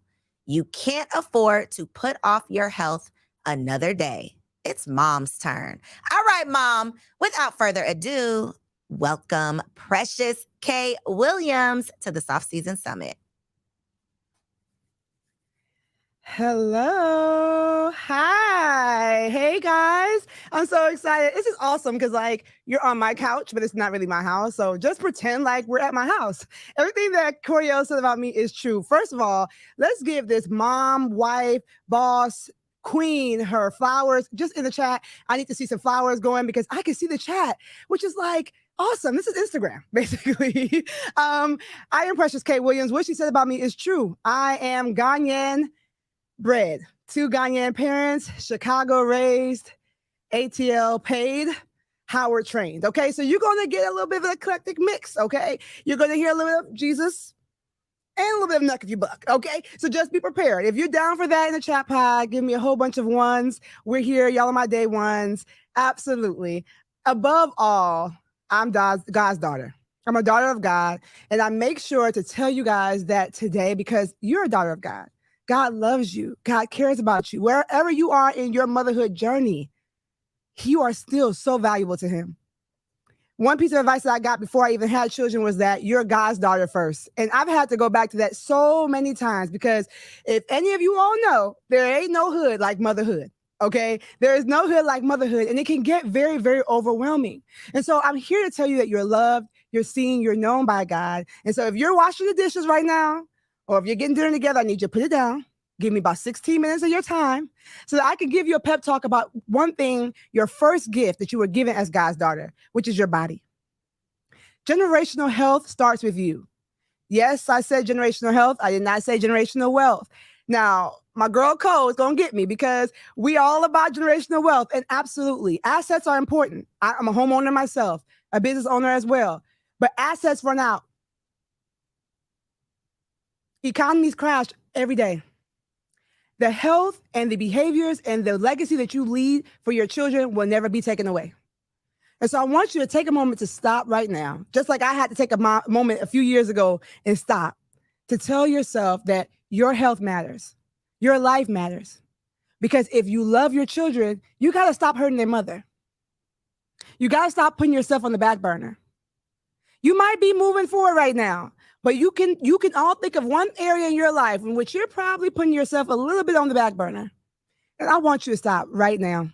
in Jesus' name. I told you it was going to be a little bit of Jesus and a little bit of knuck if you buck. Okay, so just stay with me. All right. Why is this important to me? Because when you lift a mother, like Coriel said in my bio, you lift the entire family. What I'm going to tell you tonight is just the tip of the iceberg of my lift framework. The framework I made that God gave me in one of the darkest seasons of my life. I was a mom of 2 at the time, in ministry, a whole counseling degree, a whole health science degree, but very lonely. Feeling like I must be doing motherhood wrong because everyone else seems to like this, and this is a struggle. It was hard for me. I even had an online brand, living the real life, the Simply Passionate life. But it wasn't until I admitted that this is really, really hard. This wasn't feeling very soft at all. So you're here today because you want something different, and we're going to get you there. So if you're ready to get there, say, I'm ready. We're going to get you there. But automatically, when you hear the word soft, sometimes we hear the word easy. And I want you to know right now that living a life of ease and flow and in alignment with the Holy Spirit is not always easy. It's going to take some discipline. It's going to take some support. How do I know? I was there. In 2018, I just wanted to get in the car, drive on up 2 hours to Tennessee, and maybe it would take them a few days to find me. 5 years ago, I could have never said that on the internet in front of thousands of people potentially. But I say that today to free somebody right now that feels like, oh my gosh, she's speaking to me. That moment, that tough moment is not going to last forever. It's not. But the law of inertia is true. If you let a ball roll down its surface without intentionally moving it or changing the direction, it will not stop. And that's the same with burnout. When you get to the place where your health, your wellness, your goals, your desires are put on the back burner, unless you intentionally do something and get the help you need to change it, it will not change. So this is so important because not only do you matter to God, but you matter to your family. Remember we said if you love your children, don't hurt their mother. They're watching.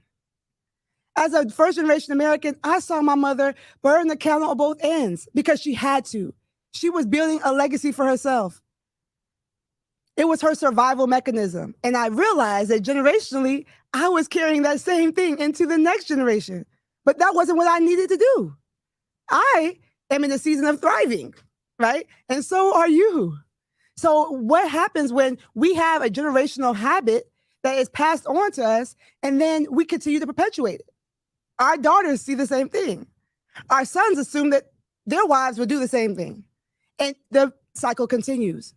So in this very moment, we're going to go into a method that I've used to help dozens of women through my coaching program start making a difference in their lives. It's not going to be easy, but it doesn't have to be that hard. And so I want you to get your pencils ready, get your paper ready, get your phone ready. If you have to record me, put it on your stories, make a highlight reel, whatever you need to do is the 2023. Do what you need to do to hold on to this information because I believe and I pray that it will change the trajectory of where you're going. I want you to do something for me. Put your hand up, a little bit Black power. I'm going to tell you 5 of the top chronic illnesses that face mothers today. Because you're going to ask me, why is this important, Precious? Like, I just want to be snatched. Summer is almost over. Just give me some weight loss tips and go on about your business. But it's a little deeper than that. So I'm going to say these top 5 chronic illnesses, and I want you to raise a finger for each one that applies to yourself, your mother's family, or your parents and their parents. So keep a finger up if it applies to you, your parents, or their parents. Heart disease. As in the studio, folks doing it. Diabetes. Keep a finger up. High blood pressure. Cancer. Kidney disease. Now look at your hand. Type in the chat pod, how many fingers do you have up? As all these beautiful women, does it make sense to raise your hand or even raise a single finger in the name of disease? Generational health is deciding that we're going to make the changes today to embrace a life of strength and fulfillment and health instead of accepting generations of disease and dysfunction. That's not your portion. That's no longer what you have to do. And so when I talk to you about the START method and how you're going to be lifted as a mom from this day forward, like I want you to remember August 14th, 2023, where you decided that you are going to change your children's future. And if you're a rich auntie, you're going to change the children that are tied to you's future. Y'all ready? I see some numbers in the chat pod. Y'all ready to go? Ready to rock? Start. It starts with you. It doesn't start with anyone else but you. But you don't have to do it alone. That's the beautiful thing. And that's why I love the Soft Season Summit. It is an amazing idea because we're getting women resources all in a room to serve you. You can watch the replay for $30. That's like, it's just a genius idea. But it starts with you. It doesn't have to be done alone. And so we're going to go through that. The START method. Easy peasy, right? I told you I was an educator. Yes, a lot of times moms do one big problem. Women, y'all are included as well. Rich aunties. You try to start changing your life and your diet by doing more. Society tells us we have to do more, be more, do all the things. And the truth of the matter is doing more is what got you in this position today. We're talking about the soft life. Taking on more responsibilities is not the answer. Starting a new diet or a new workout plan is not the first step.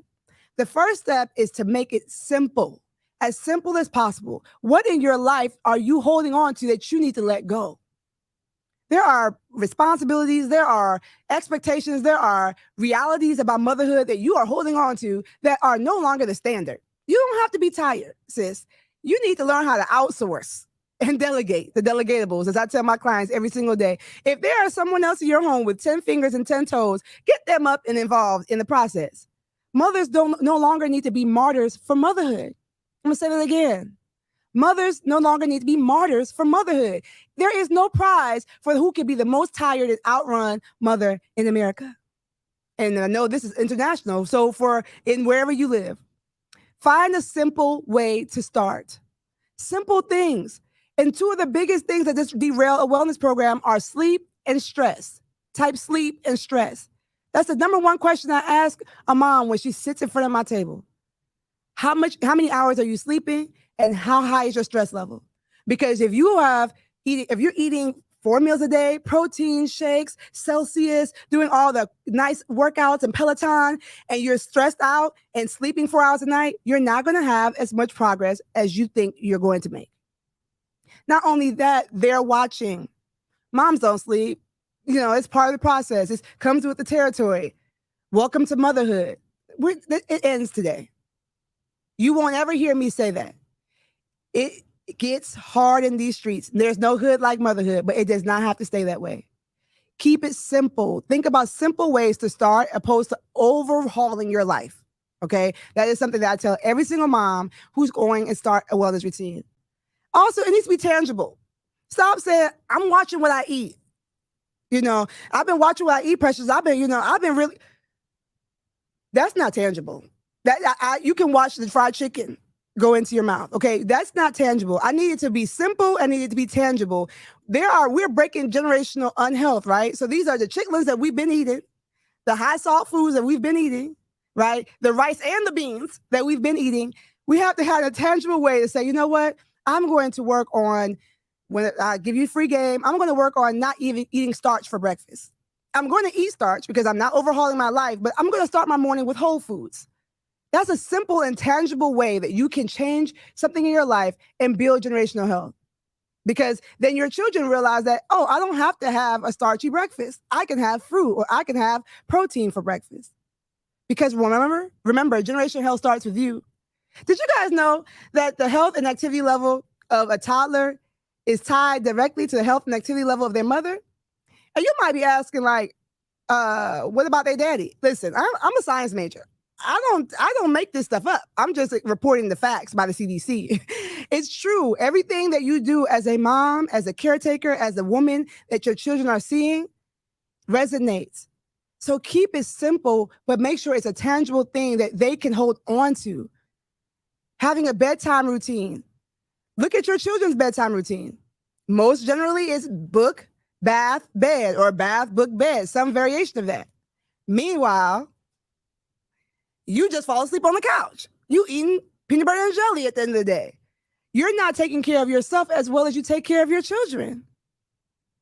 I'm gonna let that sit in. So I'm not asking you to put them on the back burner. I'm not asking you to forget them kids. I'm not in that movement, but I am saying treat yourself just as well as you treat your children. Because in God's eyes, you are just as important to him as they are to you. And I felt that. All right.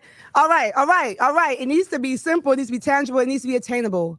Okay. If you don't walk a mile, please do not sign up for a marathon. Let's not do that. Okay. Let's keep it attainable. It's the pep talk style. So I'm going to keep it very, very calm, like I'm your sister, because I am.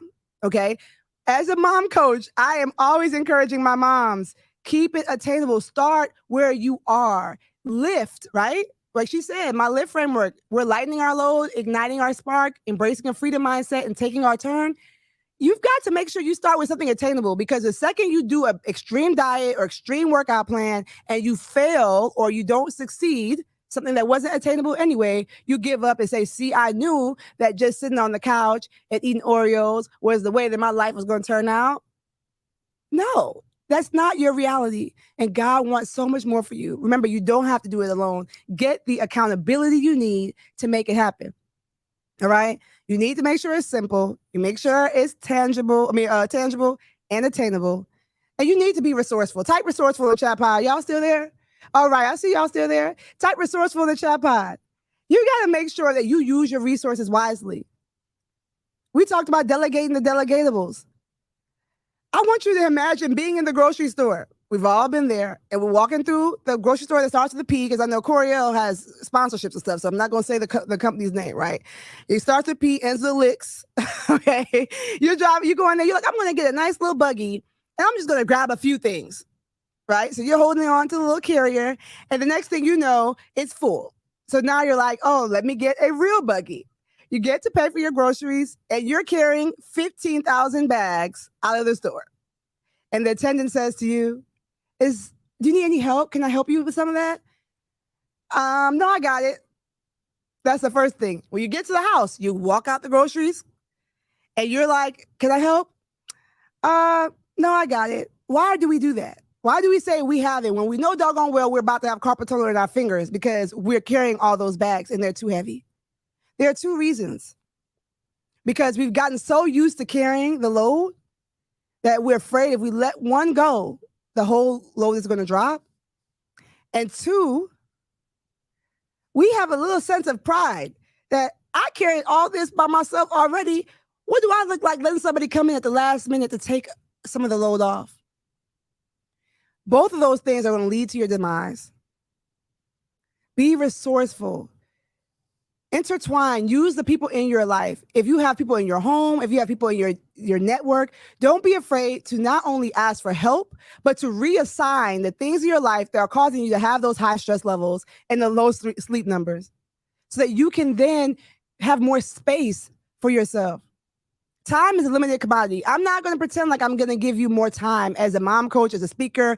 No, but I am going to tell you that you can make more space for yourself by giving some things away. Someone said I got myself to death. That is the truth, okay? And I want better for you because I want it better for me. Y'all, my husband does bedtime every night. And it ain't always done the way I want it to be done, you guys. One of my children has eczema, and sometimes she's not lotioned, okay? But guess what? The next morning I go in, and I shellac a little bit more lotion on there, and she's good to go. We have to stop feeling like if it's not done our way, it's not done the right way. That pressure of thinking that you are the primary and only person that can sew into your kids is taking years and years off of your life.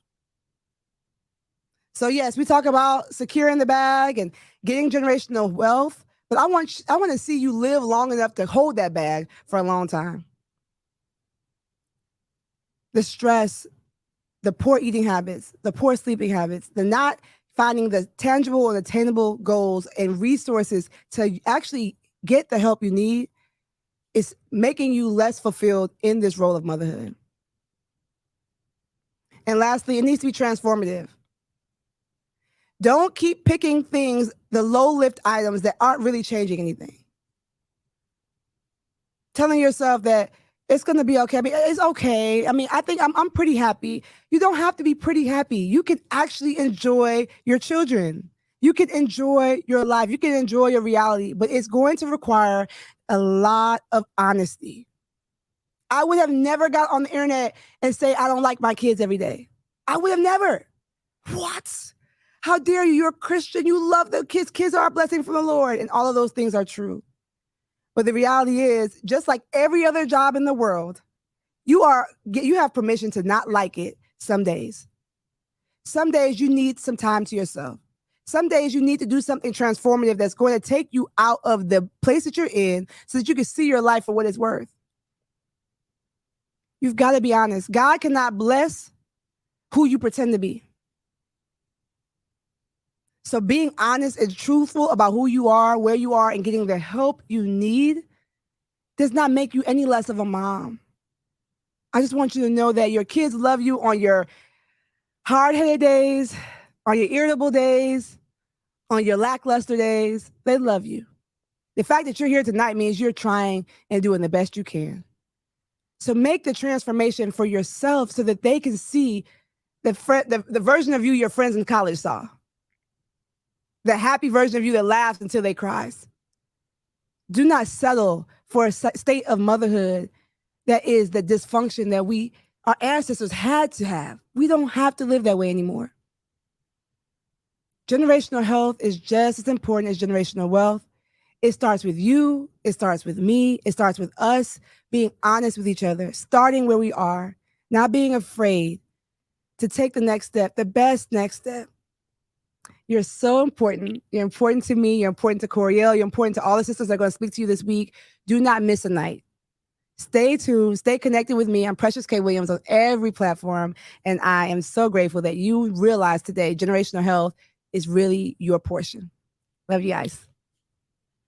Okay, Precious could have just talked to me. This could have just been a one-on-one session because I think it is me who is out here thinking she's going to win a prize for being as stressed and as tired as possible. And I know that I'm not alone. So much that I just heard resonated and was so relatable to me. And I know that whether you are a mom, a pre-mom, a rich auntie, a bonus mama, a woman, especially a Black woman, I know if you are a strong Black woman, then you related to so much that she just said. But the 5-finger activity, where I saw plenty of 3, 4s, and 5s in the chat, is a clear indicator that we have to start focusing as much, if not more, on generational health as we do on generational wealth. Another thing that I really, really loved, it made me not like tear up, but it made me like really think, was that your kids deserve to see the college version of you. And I can remember College Co. Okay, College Co was out here living her best life. Mama Co, stressed out Co, is not the same Co. And God cannot what? Bless who I'm pretending to be. And so getting real with who you are in this season, even if it's not the softest version of yourself, knowing, being self-aware enough to know what this version of yourself truly looks like so that you can make those improvements, make those adjustments, and make sure that the life you are living is truly in alignment with the life that you were born to live. So Precious K. Williams. She is on Instagram at Precious K. Williams, simplypassionatelife.com. Is that, girl? That's right. Okay. All of the things. And I will make sure after each night, y'all are going to get a recap email. So you will be able to stay connected to all of the vendors, all of the speakers that you are hearing from tonight. I enjoyed that so much. That touched me. And I know that y'all were blessed too. So without further ado, we are going to bring up my auntie, y'all. The OG auntie is in the building. That's not a part of her bio. I just love her. But LaTanya is affectionately known as the Rev Coach, a celebrity spiritual advisor, transformation, psychology educator, and entrepreneur who leads others to her signature blend of private and group feminine soul retrieval rites of passage programs. I just gotta say that one more time, y'all.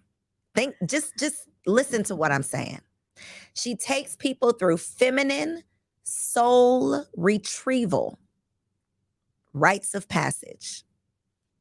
through the power of the P. Hello, somebody. Purpose, pleasure, passion, and profits. I know somebody nasty out there was thinking we was talking about something else, but she might get into that as well. She's full of surprises. She is also a legacy coach of the Emmy Award winning show on the OWN network, Fix My Life, for millions to break through and more, as seen on TV on Bravo, Clio TV. She was also seen on the Girl Stop Playing podcast. That's not in her bio, but y'all can definitely catch her episode. She's on Dear Auntie as well. I keep asking her to just come back any chance I get because she is thebomb.com, and y'all are about to see why. Without further ado, here's my OG auntie, LaTanya.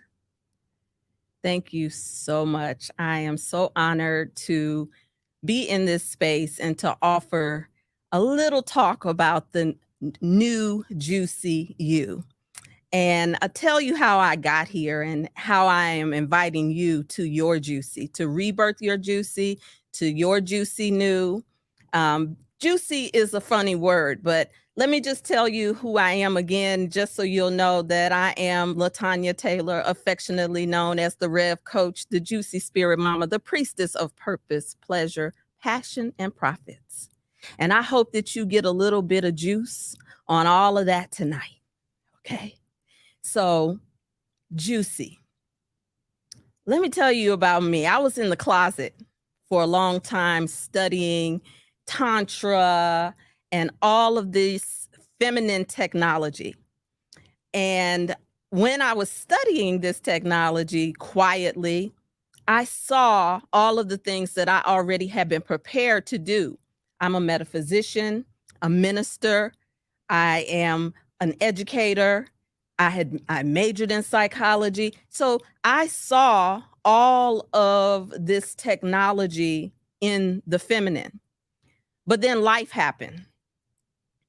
I made a choice and decision in my own life that absolutely made me look at myself and say, how did you get here? Have you ever been here? Have you ever made a choice or decision and you have all the credentials? You've done the study, you've done the workshops, you've done the training, you have the mentors, but you still make a decision that gets you into a place of saying, how did I get here? I had buyer's remorse. I ended up in a whole marriage. A whole marriage with a house on the hill, the luxury vehicle. I was a kept woman for the most part. And I know as Southern girls love the idea of those traditional roles. But for me, it was something that put me to sleep in many ways. It put me to sleep to my purpose because I was looking for security. I don't know about if I'm walking heavy. I'm gonna try to, you might hear a little bit of, like my sister Precious said, you might hear a little bit of anything with me because I am spiritually multilingual. That is my rebirth story. And this is a rebirth because the feminine took me through a journey when I realized that I had this buyer's remorse that I never could have imagined was going to birth me in a way that not run into the altar, crying, praying, falling out, shouting and running. Come on now. None of the workshops where oftentimes as Black women, we like to commiserate around our pain. We like to trauma bond. But when we start to talk about Juicy, I noticed that I had to do it privately for a while. I had a Juicy posse, and I would write up little notes of my ahas and my spiritual downloads. And one day, my good girlfriend, see, you need a good girlfriend to call you out and call you forward. She was doing her own woman summit. And she said, I want you to do the training on pleasure, on sensuality. Now, here I am, a minister amongst ministers. Most of her audience is Christian. So I was like, why would she do that? I had been known for purpose, for vision mastery. Why would she do that? But she called me forward, and she called what was inside of me forward, which was juicy. Now, let me tell you, when she gave me my table, only a few people came to my table. But if you know anything about universal law, we're always creating our own reality. I could say it was the Christian women, and some of that probably was that. But we create our own reality because so my fear of being rejected for standing on this truth. You see, when I got rebirthed, I was rebirthed in a room of 250 women from all over the world that didn't look like me when I got introduced to this technology. And it's always the ones sometimes who look like you who will reject and resist the thing that you're offering, right? And so when everybody was going to their tables, my sister stopped the room and she said, wait a minute. I know y'all want to be at this table with LaTanya. She said, because y'all call and y'all tell her and you tell me all of these stories about not having orgasms, about how you've been cut off from your own sensuality because of sin consciousness, because you're afraid of not pleasing God and you don't know how it mixes. And that, my sisters, was the beginning of a breakthrough for women in the room who came to the table, so much so that I had to move from the small table to another area of the room that I literally had to cut people off from coming. God will prepare a table before your enemies. That's juicy. So when people hear juicy, there are two types of women who hear it that get turned on. They perk up because we automatically think about the orgasm part of it. And that's good. And then there's another kind of woman who gets uncomfortable. Depending on your programming is how you typically respond. So there'll be people who hear me who are chasing the orgasm, and that's okay. And there'll be people who are looking to become more orgasmic so you can attract something, a mate, money, a new life. That's okay too. And then there are those who are reluctant. I want you to hang around even more because inside of you is something that's ready to be born, because if you're under the sound of my voice, you are not here by accident. So when I first started this work, I was working with good girls. We called them Good Girls Gone Goddess. I got a whole book on that. Because I was her. I was the good girl gone goddess. See, I had known how to be God is. God is. God is. Y'all know we sing that song in the church. But I didn't know how to be goddess.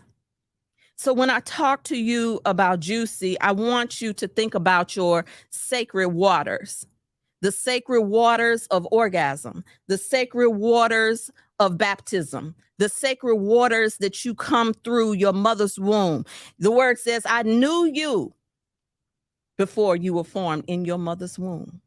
Why is it that the waters are talked about like this? And so how is it that we have become so disconnected to our own sacred waters? And so I want, when you think about this invitation to the new juicy you and being soft, I want you to think about how water is wet, just like you sometimes.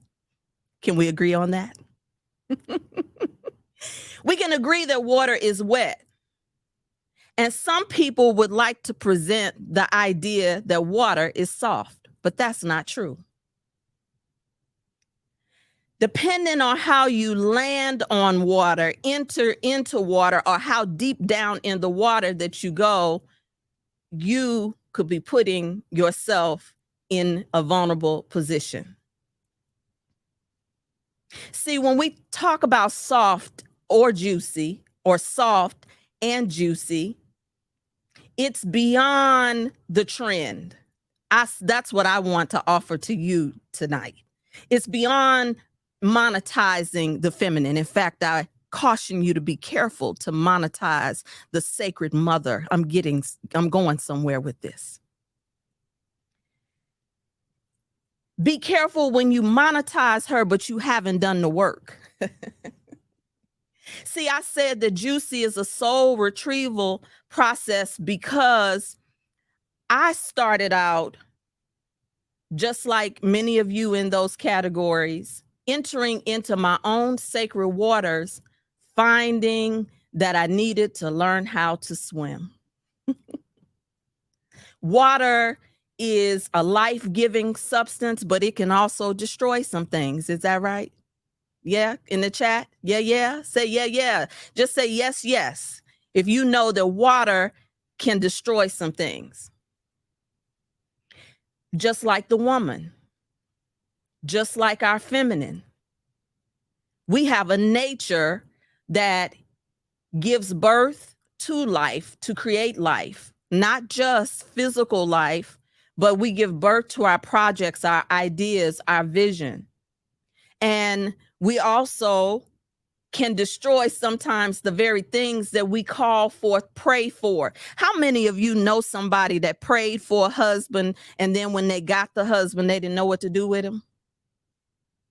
I know people who have prayed for children and regretted it, but then didn't feel safe to be able to tell the truth about how unprepared we have been as women because we haven't gone through a rites of passage. We haven't been midwifed. We haven't been having divine escorts through the sacred waters. See, every point in a woman's life is a rites of passage. Your cycle is a rites of passage from girlhood to young womanhood. When you go from womanhood into motherhood, that's a rites of passage. But who's guiding us now? Because it's trendy. See, you can't Google the thing that the soul has in you. The feminine soul call is different. Most of you listening under the sound of my voice have a bloodline call to do womanhood differently. Yeah, I said it. You have a bloodline call. See, because the waters, the sacred waters also are represented by mother. In many traditions, you will see the woman, the waters represented by the mothers. She's called many names in other traditions. And that's very key for us because many of you who are watching are also the mothers of civilization. You are the Holy Grail. In other words, you are the sacred one. Oh yeah, so when we talk about soft, we're not just talking about something ice cream and frilly. The feminine has many faces, and so do you. There's many aspects of the feminine archetypes that live in us. We go through seasons of these archetypes. Who's walking with you, sis? What season are you in right now of your feminine? I'm going to get to that in a minute. So I have to have a little notes here because this is for me the ministry of pleasure. I had to minister to myself first. So when I say don't monetize, don't just commercialize, go beyond the trends, I'm talking to some of us and some of my little young sisters who have been playing with this thing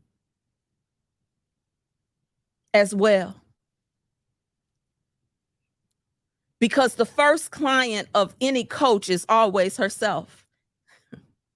And so I had to minister to myself. Juicy led with pleasure, but it had to come back to purpose. So when I talk about the power of the P, it's not just somebody put what I said in the chat. Not just the Luke Skywalker, break it down. Okay? Purpose makes way for everything in this power of your P. Purpose is first and foremost, not pretense, not pretending to be someone that you're not just going through the motions of any of it, any season that you are in, not just going through the motions, not just settling, not competing and calling it collaboration. Come on, business women.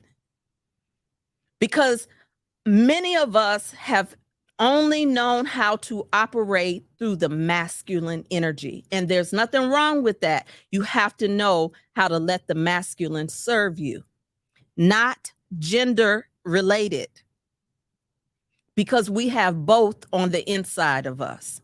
And so many of you who are in the marketplace, you are operating in your masculine, sisters, but do you know how to take off that hat? I say it another way in the sacred containers, but I'm going to be edited and censored today.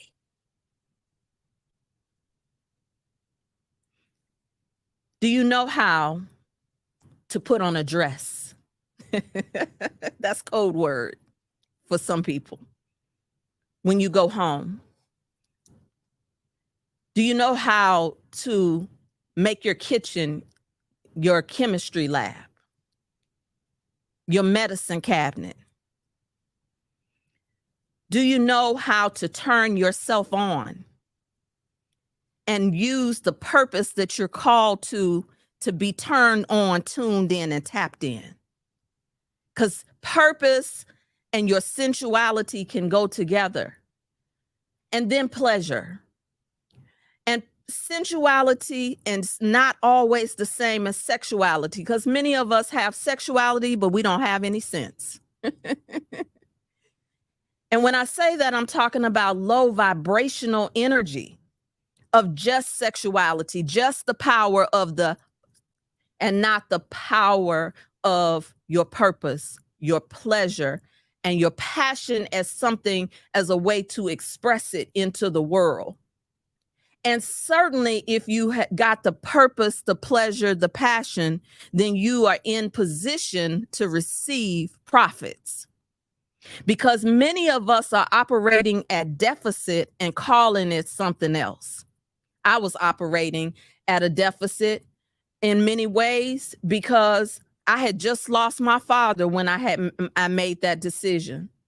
And sometimes you can have life events where you can check out and you think that you're present because you're busy, because you're doing a lot of things, but you're not present. You're just performing. That's the power of another P. And many of us have performance anxiety and call it loneliness. Many of us have performance anxiety and call it breakdown and depression. The truth is, many of us have just been brokenhearted in the area of our own womanhood, and we're looking for so many other ways to fill it. So when I offer you Juicy, the invitation to Juicy, beyond the low vibrational definition of just orgasm, just sensuality, it is a sacred call to your feminine soul. The J is for joyful, because joy is something that when you have it, no one can take it away, can bargain with it. It's something that's beyond happy. Joy, joy, joy. Unspeakable joy. But I want you to be able to speak about your joy, because too many of us have been silent for fear that it'll be taken from us if we get too happy, if we get too joyful. The U is for unveiling. Many of us also continue to live behind the veil. We live behind the veil for fear of rejection, fear of not being enough. And we overcompensate with it with achievement. There are high achievers who are still veiled in the true, authentic version of themselves. I see you, sisters. You high achievers, you influencers. I see you. In fact, my celebrity clients are the ones who are most in prison because of your need to fangirl. But okay, let me stop. Let me get back in the pocket. Okay, and so the I is for intimacy, because all of us crave to be intimate in our families, right? With our friends. We want to be able to remove the veil. The veil is the inner work that you have to do, but intimacy says, into me, I see. Intimacy with someone else before you even know or see yourself is another form of performance. So when you pray for and call forth and do the rituals that some of you all are now engaging in, right? To call forth your beloved, can you really be vulnerable? Can you really surrender control? Can you really be seen and know that you'll be loved? Okay, I want you to answer that in the comments. The C is for creative or sometimes courageous. Your creativity is everything feminine. And creativity is not governed by the intellect. And we think sometimes just because we're smart and degreed that we are in our creative zone. And many of us have not even been able to release what is within us because we live in our heads, which is another way of being masculine. And you've been conditioned through grade school, through high school, through college, with other people's thoughts of how you're supposed to show up. Okay. Is that enough? We get deeper into these, okay? And then the Y is for yes. Joyfully unveiling intimacies, creative, sometimes courageous, yes. Now I could stay in this zone of yes because many of us are very much, I could say, we love to quote the majority who tell you that no is a complete sentence. Well, I want to interrupt your program for a little bit and just tell you that no is usually at the 2-year-old level. The 2-year-old learns no. I want to get you off of the baby food. It's good to have boundaries. I want you to have boundaries. I want you to know your no, because no is usually a communication to other people. But your yes is a communication to yourself and to the divine. There's a sacred yes that some of you have that you have been afraid to say to yourself, to say to the divine, to say to the calling on your life. That is the kind of yes that I'm talking about. In fact, I have a whole piece that I want to invite you to. When I say I'm inviting you, I want to invite you to the game of yes and how to play it. It's called it's like the Queen's piece on the chessboard. And I want to close with this part of the invitation today. I want to close with this part of the invitation. I want you to just in the chat, if you would just indulge me a little bit and just declare right now that I am juicy. Come on now. I want you to declare it. I want you to affirm it, because we are in one of the most potent seasons of the year in this time of August. This is one of the most potent, another P, powerful times of the year. The portal is open for you to plant seeds by just playing along, another P. I'm juicy. Claim it. Speak it. I see you. I see you all. So this last part is a RSVP. There is action required.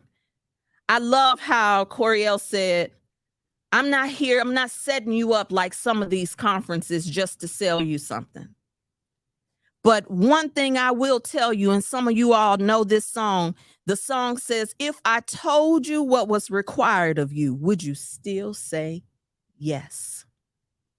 Something is required of you to be soft and juicy. Something is required of you to live juicy. Oh, you have to invest in yourself. Because if your mother didn't teach you, you have to make a decision that you will still learn. You will still invite the feminine. If you did not see your mother be soft, how are you going to do it? You can't Google it. How are you going to do this all alone? DIY? That's more expensive than investing in yourself. So I want to leave you for the rest of the week. If you could just rock with this. I don't know if anybody else has done it, but just like I gave you some pointers and some placeholders for juicy, I want to give you a placeholder for soft. Seeking options for total transformation. I'm inviting you to be soft and juicy. Seeking options for total transformation, sisters. Because there are some things that are going to have to shift. There's some things in your mindset that's gonna have to shift. There's some habits of being yourself that you are going to have to give yourself permission to break, and no one can do it but you, because many of us have been bred to be strong and independent, not ask anybody for help, and then wear the flag to say that I did it all by myself. Aren't you tired of that? Aren't you worn out? And not to mention those who are resentful and need to forgive from your mother, your daddy, your siblings, not to mention if many of you who have been walking this journey of being a seeker, how many of you are the different one in the family line, the black sheep, the outcast, the weirdo.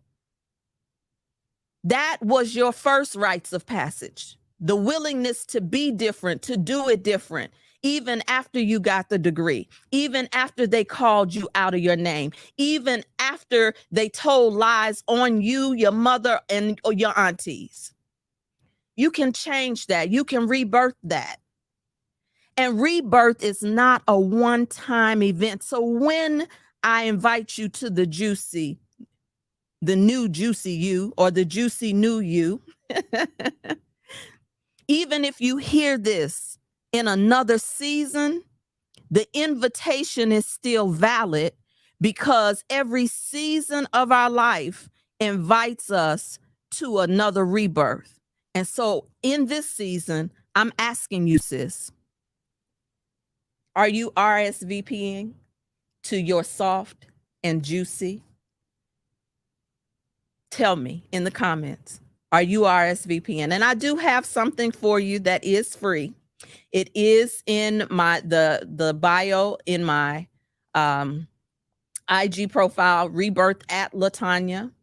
And also Coriel is going to make it available to you all. So I do want you to get the Shift Everything ebook, because it is the start. Sometimes you got to borrow faith from other people. And so there are sisters in my tribe that have worked with me, that have gone through rites of passage with me, that have taken small programs, because everything I do it as a sacred process. Everything from a master class to a mastermind to a workshop, because we need to be reactivated, rebirthed, and repositioned again, because you are the one that your grandmother prayed for. I want you to hear that before I say, take up my seat.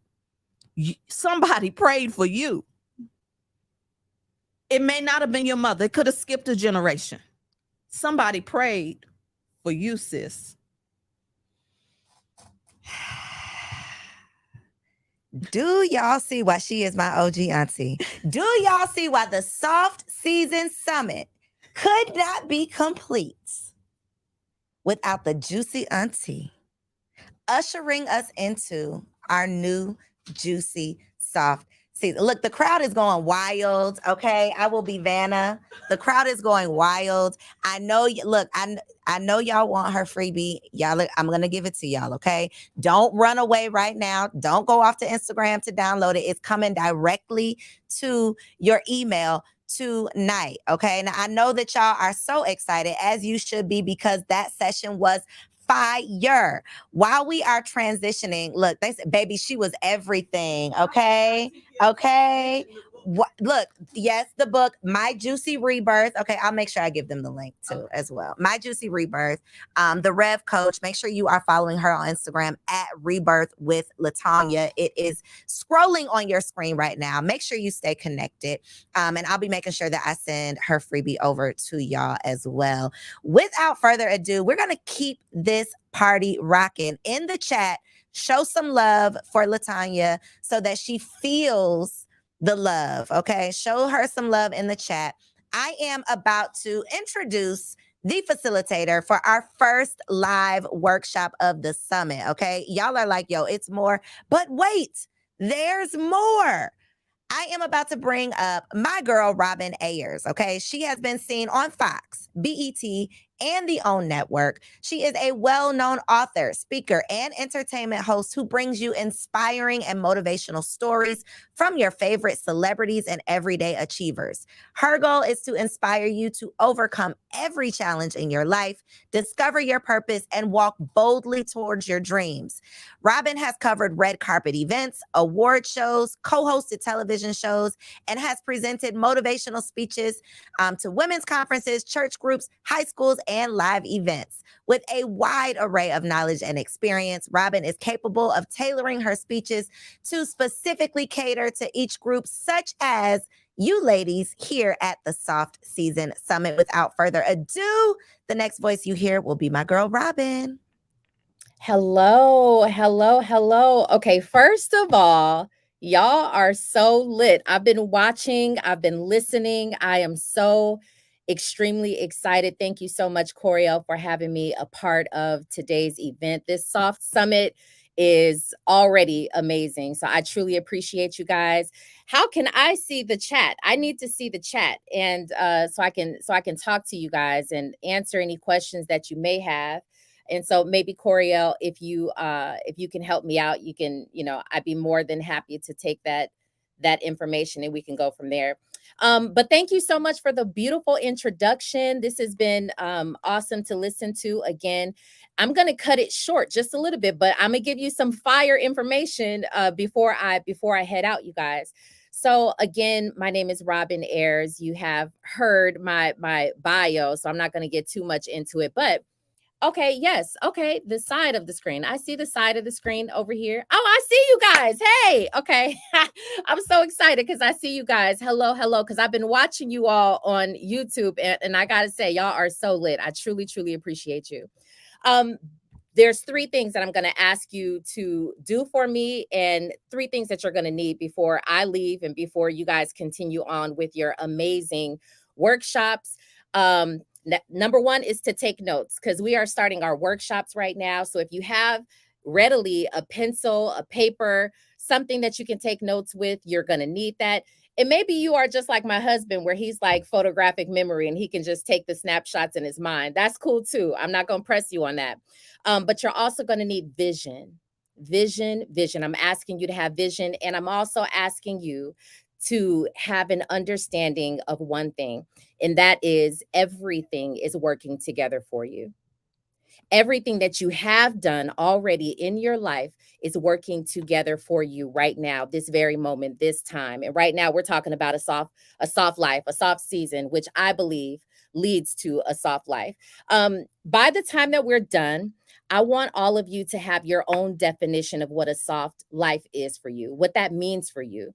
I'll tell you right now what mine means for me. I encourage all of you to figure that out. Otherwise, you might be just trying to facilitate your way in life and just letting the wind blow you. And I don't move like that. I don't move letting the wind blow me. I want to have absolute details. I want to have guidance. I want to know exactly where it is that I'm going, where I'm headed. And you can only do that if you guide your way, if you create a format format. And for me, that means having definitions, that means having boundaries. And so I will give you what my soft life looks like, because I believe that a soft season ultimately ends up at a soft life. And so my soft life is a beautiful and meaningful life that I've curated by becoming the best version of me, believing I deserve it, and serving others and being kind. That's a whole moment right there. I'm gonna let you sit on it, but I'll say it again. My soft life is a beautiful and meaningful life that I've curated by becoming the best version of me, believing I deserve it, serving others, and being kind. I can tell you this. Nothing about the life that I live right now is because I'm the most talented person, the most beautiful person. It comes by way of me becoming the best me possible and me being kind. Me being kind gets me in all kinds of doors, and it allows for people to want you to be next to them. That's what it does. So being kind is amazing. That's my definition. And again, by the time we're done, I want you to have your own definition. So let's go ahead and get started. We're going to do 3 things today. We are going to focus on 3 different areas. The first one is we are going to revisit. This is probably my favorite. We are going to revisit a time, and I believe that year, that time, that era was when you were about 18 to 21 years old. For me, it was somewhere around that 18, 19 years old time frame. So for you, I want you to think back. You can close your eyes if you need to. Do whatever it is that you need to do. I want you to sit back and think about a time or something that happened that basically informed your decisions on who you were going to become when you were older, maybe the age that you are now. What did that look like? Who did you see? For me, I have examples. I distinctly remember driving in the car with my mom and my family, driving in the car and pulling up side next to like a family in a nice car, and they looked like they were laughing, and they looked like they were listening to music and just having a nice like dinner out or a nice time out. I remember that, and I remember thinking, that's what I want my family to look like. I remember seeing a woman, she was driving this white Mercedes Benz. I don't know if y'all remember this, the old white Mercedes Benz, and they had that blue tint. It was like a blue tint. It was flossy to me. Back in the day, it was flossy to me, but it was a blue tint. And I remember this woman, she's driving the car. Her hair is back in a bun. She's got these real like cute shades on, and she's just going somewhere. She's purposeful wherever she's going. But I remember that moment in my mind, and I started to curate the different ideas of what I wanted my life to look like. So for each of you, I want you to think about that time. I want you to think about the moment. Did you see a woman who had a kid? How did the kid behave towards that woman? Was it his mom? Was it a safe space for him or her, the little kid? Were they happy going towards that woman? How did they interact? What did that woman wear? How was she dressed? Was she professional? Was she laid back? What about that woman? Where was she going? Was she headed somewhere? What about that woman sat with you? What about that woman triggered you to say, you know what, this is where I want to be. This is where I want to go when I'm that old. I want you to revisit that, because oftentimes we have that person in our minds, or we have that person that was in our past. And somehow, some way you may have pushed her off to the side and became who you are today. And we'll talk about that in a second, which, by the way, is completely fine. We will go ahead and we will talk about that in a second. But we all have these moments that we need to revisit, because again, that woman or that family or that child, whoever you saw back in the day, really did inform who you want to be when you grow up. So if you have your notes, if you're taking notes, go ahead and write that down. Write down those instances and try to think back. Try to get back to those happy memories of who you saw. And that's going to be important. It's going to be very important. The second section is called revise. It makes me happy. Let's revise. Let's go ahead and think about basically what happens is we begin to live life. A lot of us, life takes us by surprise. Things happen that you didn't realize were going to happen. You fall into a career, you fall into the trap, you fall into a relationship, and you no longer were intentional about who you wanted to become. So I want to revise us by thinking back towards that person and seeing if we can grab any of those things, grab any of those memories to pull her into real life today. Pull those memories into real life today. Thank you, Takara. Visualization is very, very, very powerful. That's why I told you at the very beginning, we need vision. We need vision, and we need to be intentional. What we're going to do, you and I both, because listen, I love my life today, but I have not arrived. I have not arrived. We are all still a work in progress, and we are going to keep pushing it. You and I together. I forgot to mention to you, thank you, Coriel, for that beautiful, for the beautiful introduction. But I forgot to mention to you, out of all the things that I do that are business wise, they're great. It's a blessing. I'm a radio host. I'm sitting here right now. In just a little bit, I'll be going on air. I work with KBLA Talk 1580. I'm a radio host Monday through Friday, 6 to 7 p.m. Pacific Standard Time. But I do all these other things. I am a speaker. I'm an empowerment inspirational speaker. I'm an author. I have a couple of books that are out right now. But more importantly, I am a mom of 16-year-old twins who just started senior year, by the way, today. Shout out to my twins, my twin girls. I'm a mom of 16-year-old twins, and I'm a wife of 18 years. Okay, I just hit my 18th year. That right there needs a moment in and of itself. So I hope somebody clapping wherever you are, because that needs a moment. 18 years is a lot, but you know, we did that thing. So just to kind of give you some background on how I even have arrived to the things that I'm sharing with you today is I got married in 2005 and had my twins in 2006. So everything was moving pretty fast. And thank God for my husband, who was able to provide a life for me and my girls. And we were at home, and probably that saying, we had a kept life. I was a kept woman, so to speak. He was able to provide. Thank God for that, right? But here's the thing. This is what you should know. All these women online that you see, all these women who are talking, and they're talking about wanting the man who's able to provide, wanting the man who can do all of these things. Yeah, that's cool. But there is nothing like being independent. You can be dependent, but there's nothing like being independently dependent. And all I had back then was the dependent part. I was depending on my husband to, provide the life. I was a stay-at-home mom, and something was missing. And what I began to do in my own life is think back to the woman who I thought of when I was a little girl, or thought of when I was 18 to 21 years old. I thought about her because I said, how can I get her back? I'm missing something. So some of you might even be in this stage where you are in your life where, thank you so much. I appreciate you for the congratulations. You might be in a place in your life where you just want to figure out, what is the connection? How do I get to the next side? How do I have a vision. It may be cloudy. It may be a little, you may be a little off, but I have a vision of where I want to go, how I want to feel, what I see myself doing. And you're just not there. Maybe the reality doesn't add up to what you see in your mind.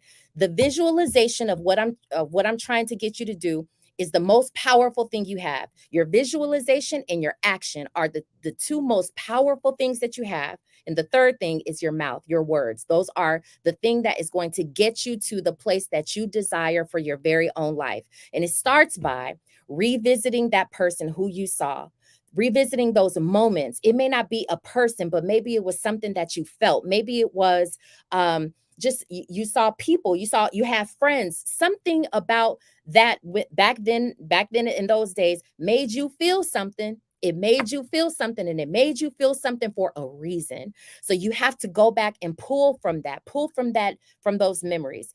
And then you have to go back and you have to decide right now, we're going to redefine this. We're going to redefine what you want your life to be. You have to use those tools, use what you knew to bring to you who you want to be right now. Redefine it. And somebody write down this word: intentional. Intentionality is going to be a lifesaver for you, for us. Okay. For us, it is going to be a lifesaver for us. We have to become intentional about the way that we live our life, intentional about the things that we want in our life. We have to curate the life that we want by being intentional. I promise you, I'm not talking about what I think. I am talking about what I know, because there is somebody, and it never fails, because some of you, all of you here, are here for someone who's already said something to you, because there are some beautiful sisters who went before me who just put it down, and I was right there and I was clapping along with y'all. But there are people here who are exactly where I was, and you are trying to figure out how to get to this new place, this new life, this soft life. And again, I want you to have your own definition of that at some point, and we're going to do that in just a little bit. I want you to adopt the same belief system that you once had. You know, when I was a young girl, you couldn't tell me nothing. You couldn't tell me nothing. You could not tell me nothing about what I was going to ultimately do in my life. You couldn't tell me. I had this belief that was just unstoppable. It was unfathomable. People could not understand why I believed and why I had this confirmation in myself and why I had this confidence. And it came from somewhere. Independently dependent. Amen, T. Brown. Amen to that. It came from somewhere. So again, wherever you have to pull from, wherever you have to dig from, you have to begin to settle in that same confidence. You have to settle in that same knowingness and bring that somehow to who you are today. Does that make sense? If it makes sense, give me an amen up in the chat room. Give me an amen. I see you guys. I see you. I appreciate the claps. I see you. TM, thank you so much. You also have to, I talked about being kind. That's a part of my definition. Amen. Amen, sis. That's a part of my definition when it comes to a soft life. What I decided was I had to overcome something to get from where I was to where I am. I had to do something. I had to say something. I had to take a step out on life. Here was the girl who never went to a traditional college. I never got, the bachelor's degree. I didn't have all the connections. I didn't have it all. I wasn't that super smart girl or anything like that. And then, if you fast forward right now and you look at some of the things that I've accomplished, that only came because of the visualization, like I was telling you, the action and what I was able to say. It also came because I am a very kind person. So I've been able to curate my life because I'm kind and people want me in the room. So if you figure out that for yourself, how to be kind to people, they'll want you in the room. They will want you to be there. They'll want you to be the light that's in their space. And by you curating this new soft life that you are, that's the reason that we're all here today. And we'll be here for the next few days, is because you're trying to curate your soft life. And part of that is being a kind person.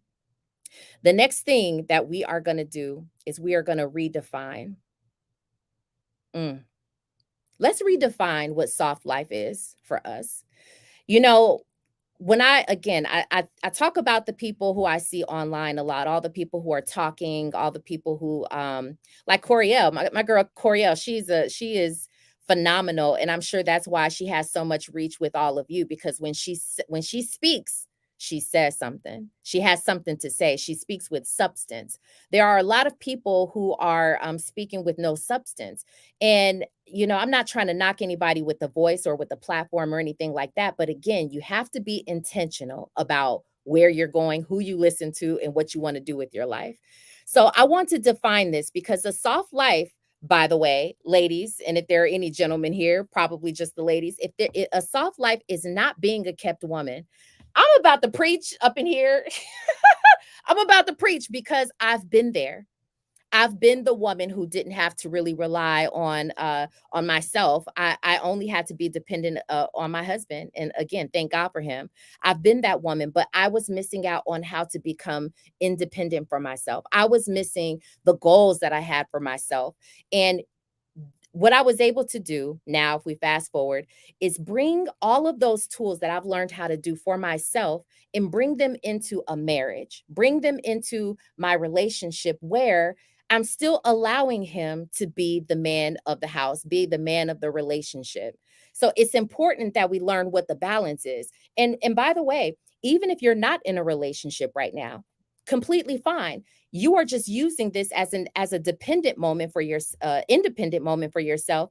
And at some point in the future, or even if you just want to separate the two and you just want to be independent, completely fine. That's a beautiful, beautiful space to live in. But you'll know how to do both. You'll know how to take those tools and bring them into both, if that makes sense. Does that make sense to you?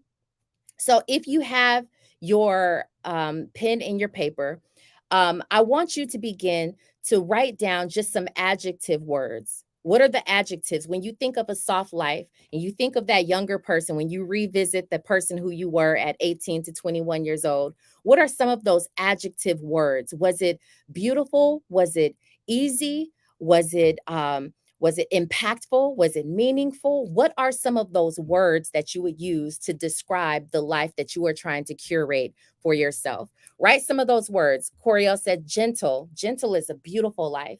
I have a friend of mine who she's incredible.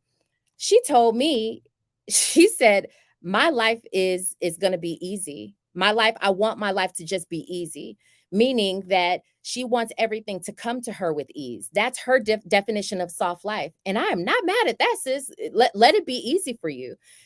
Because you know what? She's actually done the work in her life.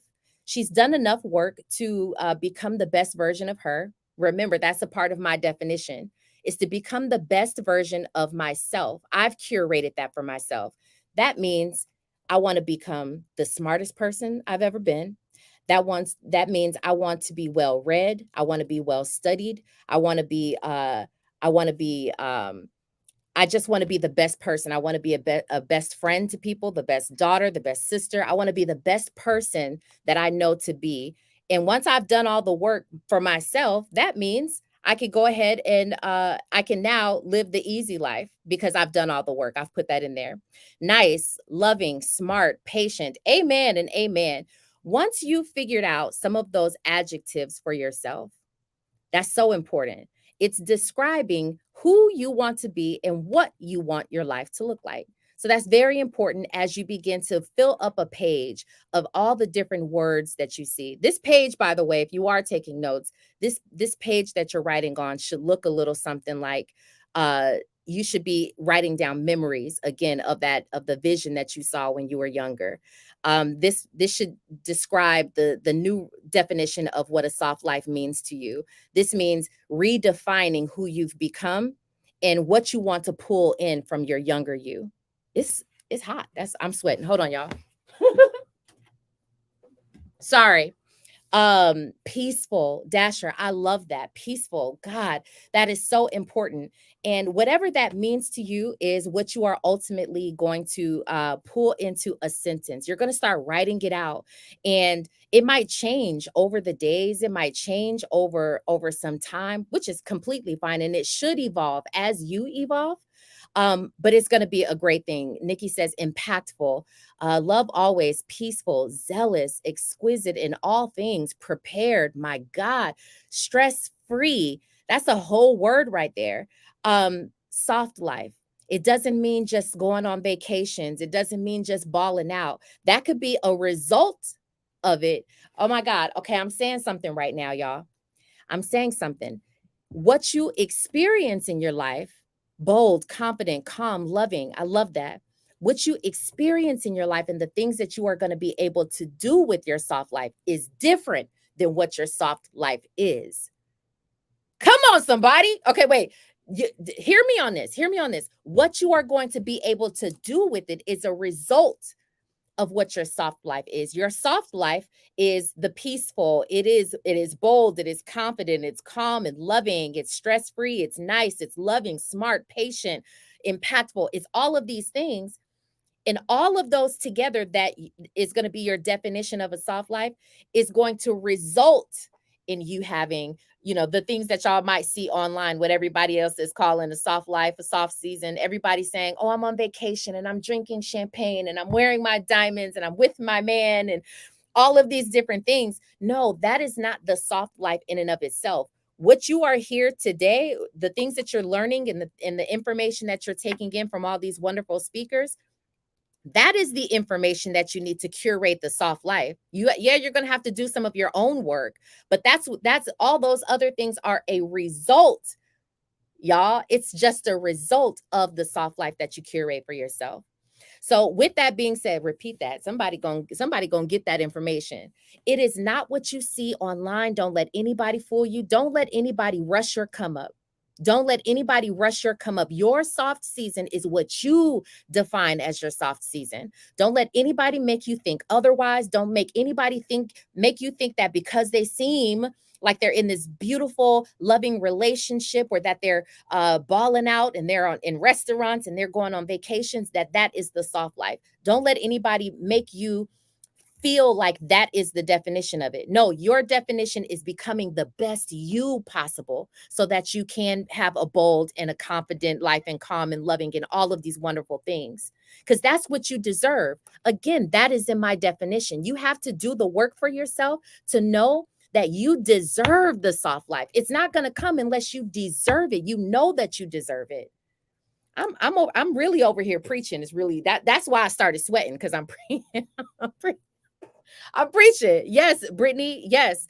So again, let's wrap this up.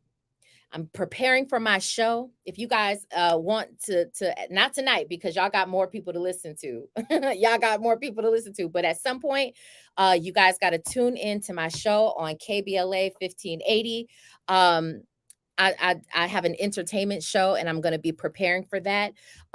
She said, Sunkiss Curie, I believe I'm saying it right. You said, I wanted peace, stability, confident, and completely wholeheartedly in love with my love back then. I love that. And I love that for you. I love that for you. I love this for us. Can I just say this? That part of the reason that you guys are here is you're learning information. You're getting information so that you can now become accountable for what you know. What that leads to is whatever you want, but now you're going to be accountable for what you know. So that means you can drop it by the wayside. You can just, you can be out and you can continue to live the way that you want to live. But I don't think that that's what you want. I think that you came here, you're spending your time, your energy, your notes, your paper, your pencil, whatever. You're spending most importantly, your time here tonight because you guys want information. So now that you have certain tools and now that you have certain pieces of information, you have to become accountable for it. So only you can change the life to lead to where you want it to go. Only you can do that because now you're accountable for it. You're accountable for what you've learned and what you've gotten into your life today. So I want that for you and I want that for us. And I believe that you can do it. Everything is not the whole answer. So everything that I'm telling you right now is not the entire answer, but there's a combination of things that you've heard tonight, starting with all the different speakers that you've heard already, on to my independently dependent.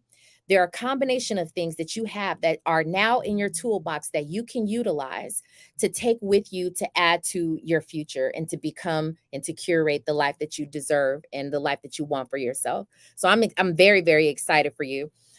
Before I let you go, I would like to tell you guys that this is not something that I just came up with and that I just wrote down a few notes and then came to you guys tonight with. This is not that. This is a life that I live. This is a life that I lead. Anybody who knows me, you know for a fact that this is really who I am. My book, the first book that I put out, is called Unspoken Languages, and it's about the power of belief.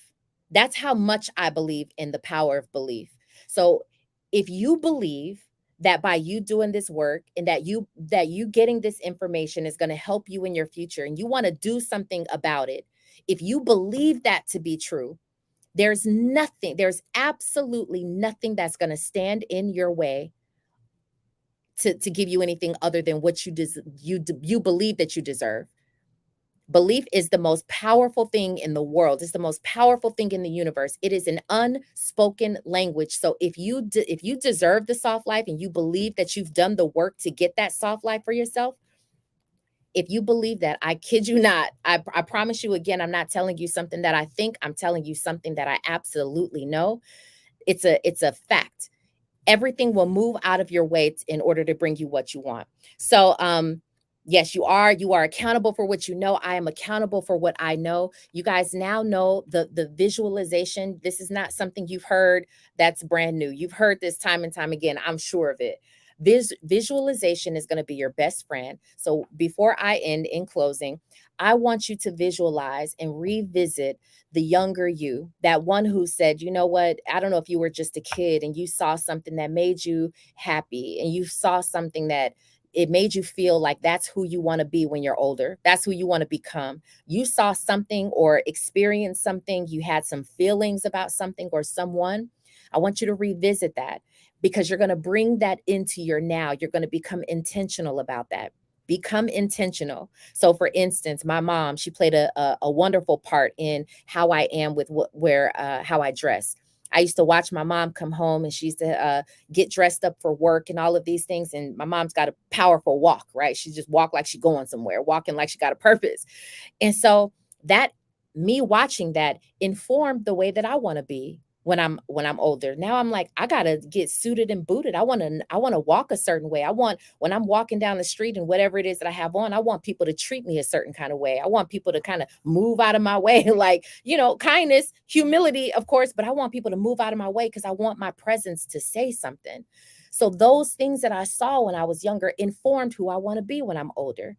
And it's only because I was able to grab at those things, grab those memories, and say, you know what, I'm going to utilize those things to curate the life that I want. So I want you guys to do that. I want you to redefine and refine what this means to you. What that means to you, who you are, what this means for you right now. If you've become that person, by the way, I applaud you. I applaud you. If I'm affirming you, I applaud who you have become in spite of. I am applauding who you are. And remember that all things, everything that you've ever gone through, everything that you've ever seen, all of those things are working together for your good, for this moment right now, to either affirm you right now or to help redefine what you want this to be for your life right now. That's a whole entire word, but we ain't got time to get into it. So the other thing is, I want you to come up with your own definition. You redefine what soft life is to you, not what it reminds me of how everybody's talking about woke, and how I'm not going to get into politics, but how politicians have now taken the word woke, and we're like, that's not what that meant. Woke, that's not what y'all are saying it to be. We know what woke is, right? But that's the same thing that's happening with soft life and the soft season. Everybody's trying to take it and say, oh yeah, that's what the soft life means. It means going out. It means being dainty and being, and that's fine. And all of those things are wonderful. And I like living those different things too. And that's beautiful. But that does not have to mean what soft life is to you. I want you to redefine what soft life means to you. And for me, once again, I'm gonna read my definition, because it's a whole word, and you can borrow, you can take from it, you can write it down, take a picture of it, whatever it is that you need to do, you can totally have my definition. My soft life is a beautiful, meaningful life that I've curated by becoming the best version of me, believing I deserve it, serving others, and being kind. Y'all, I don't even know what to say after that. That's a whole entire word right there. When you serve others, things will come back unto you. You do to others as you want done for your whole self. Thank you. That is a whole word, Miss Brittany Alexis. Thank you. And so when you serve others, that's exactly what it's supposed to be. And when you're kind, people want you in the room. That's my soft life. Come on, soft. Oh, that's a word. Right. That's a word. Come on, listen, sis said y'all gonna get this soft life, and she about to get to work. Okay. Somebody, look. Hand me the mic. No, just wait. we appreciate this. This has been nothing but a word. Y'all, I said this on the last summit, and I know you literally have to go to work, so I'm about to wrap this up. But I said this on the last summit. I'm gonna say it again. This is nothing but God. Like, I truly get to be the vessel, because the way that these things just play out, I could not. I think I'm pretty creative. I could not put these things together in this way. So even the way that you approach this topic from such a different perspective, it was so valuable. It was so needed. And I just want you to know that I appreciated it. I know they did too, but Yeah.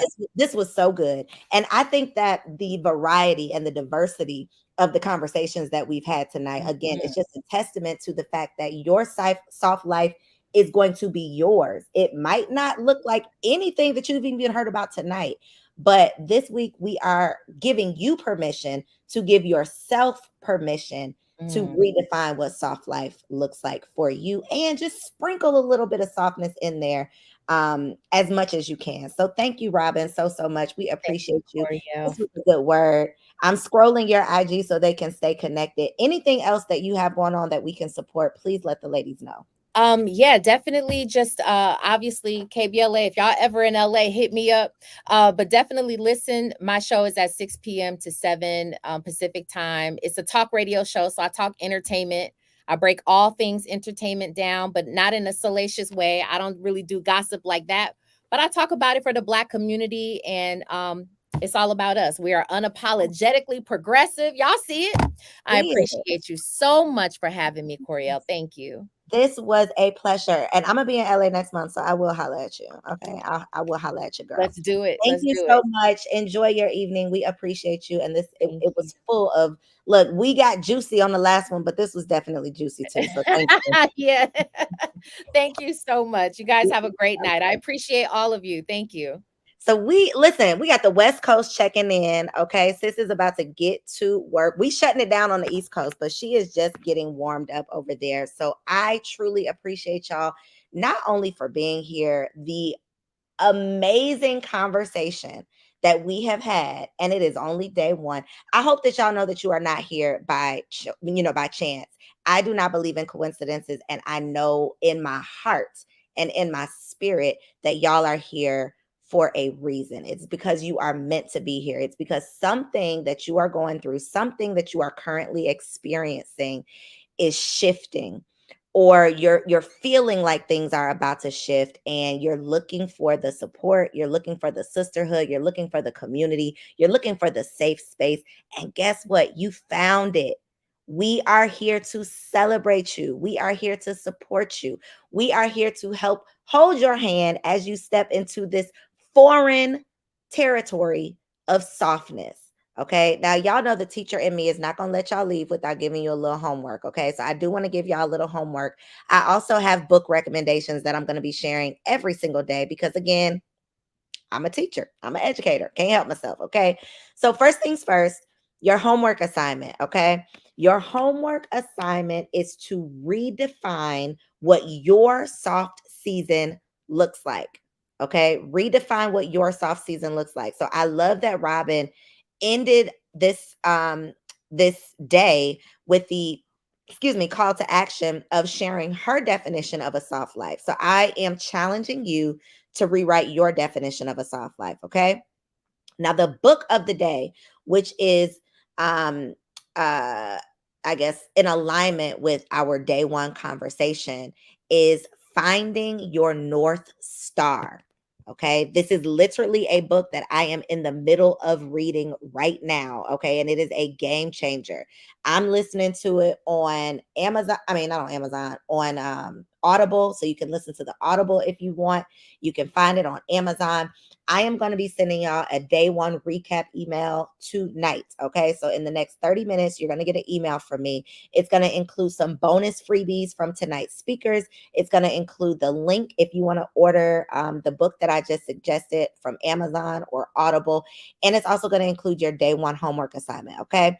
Tomorrow night, we are right back here. Same place, same time, with so much more fun. Okay. Thank y'all so much for being here. Tomorrow, I'm going to give y'all details on that invitation that I have for y'all. And I will see you right back here Tuesday, day 2, 6 p.m. Eastern.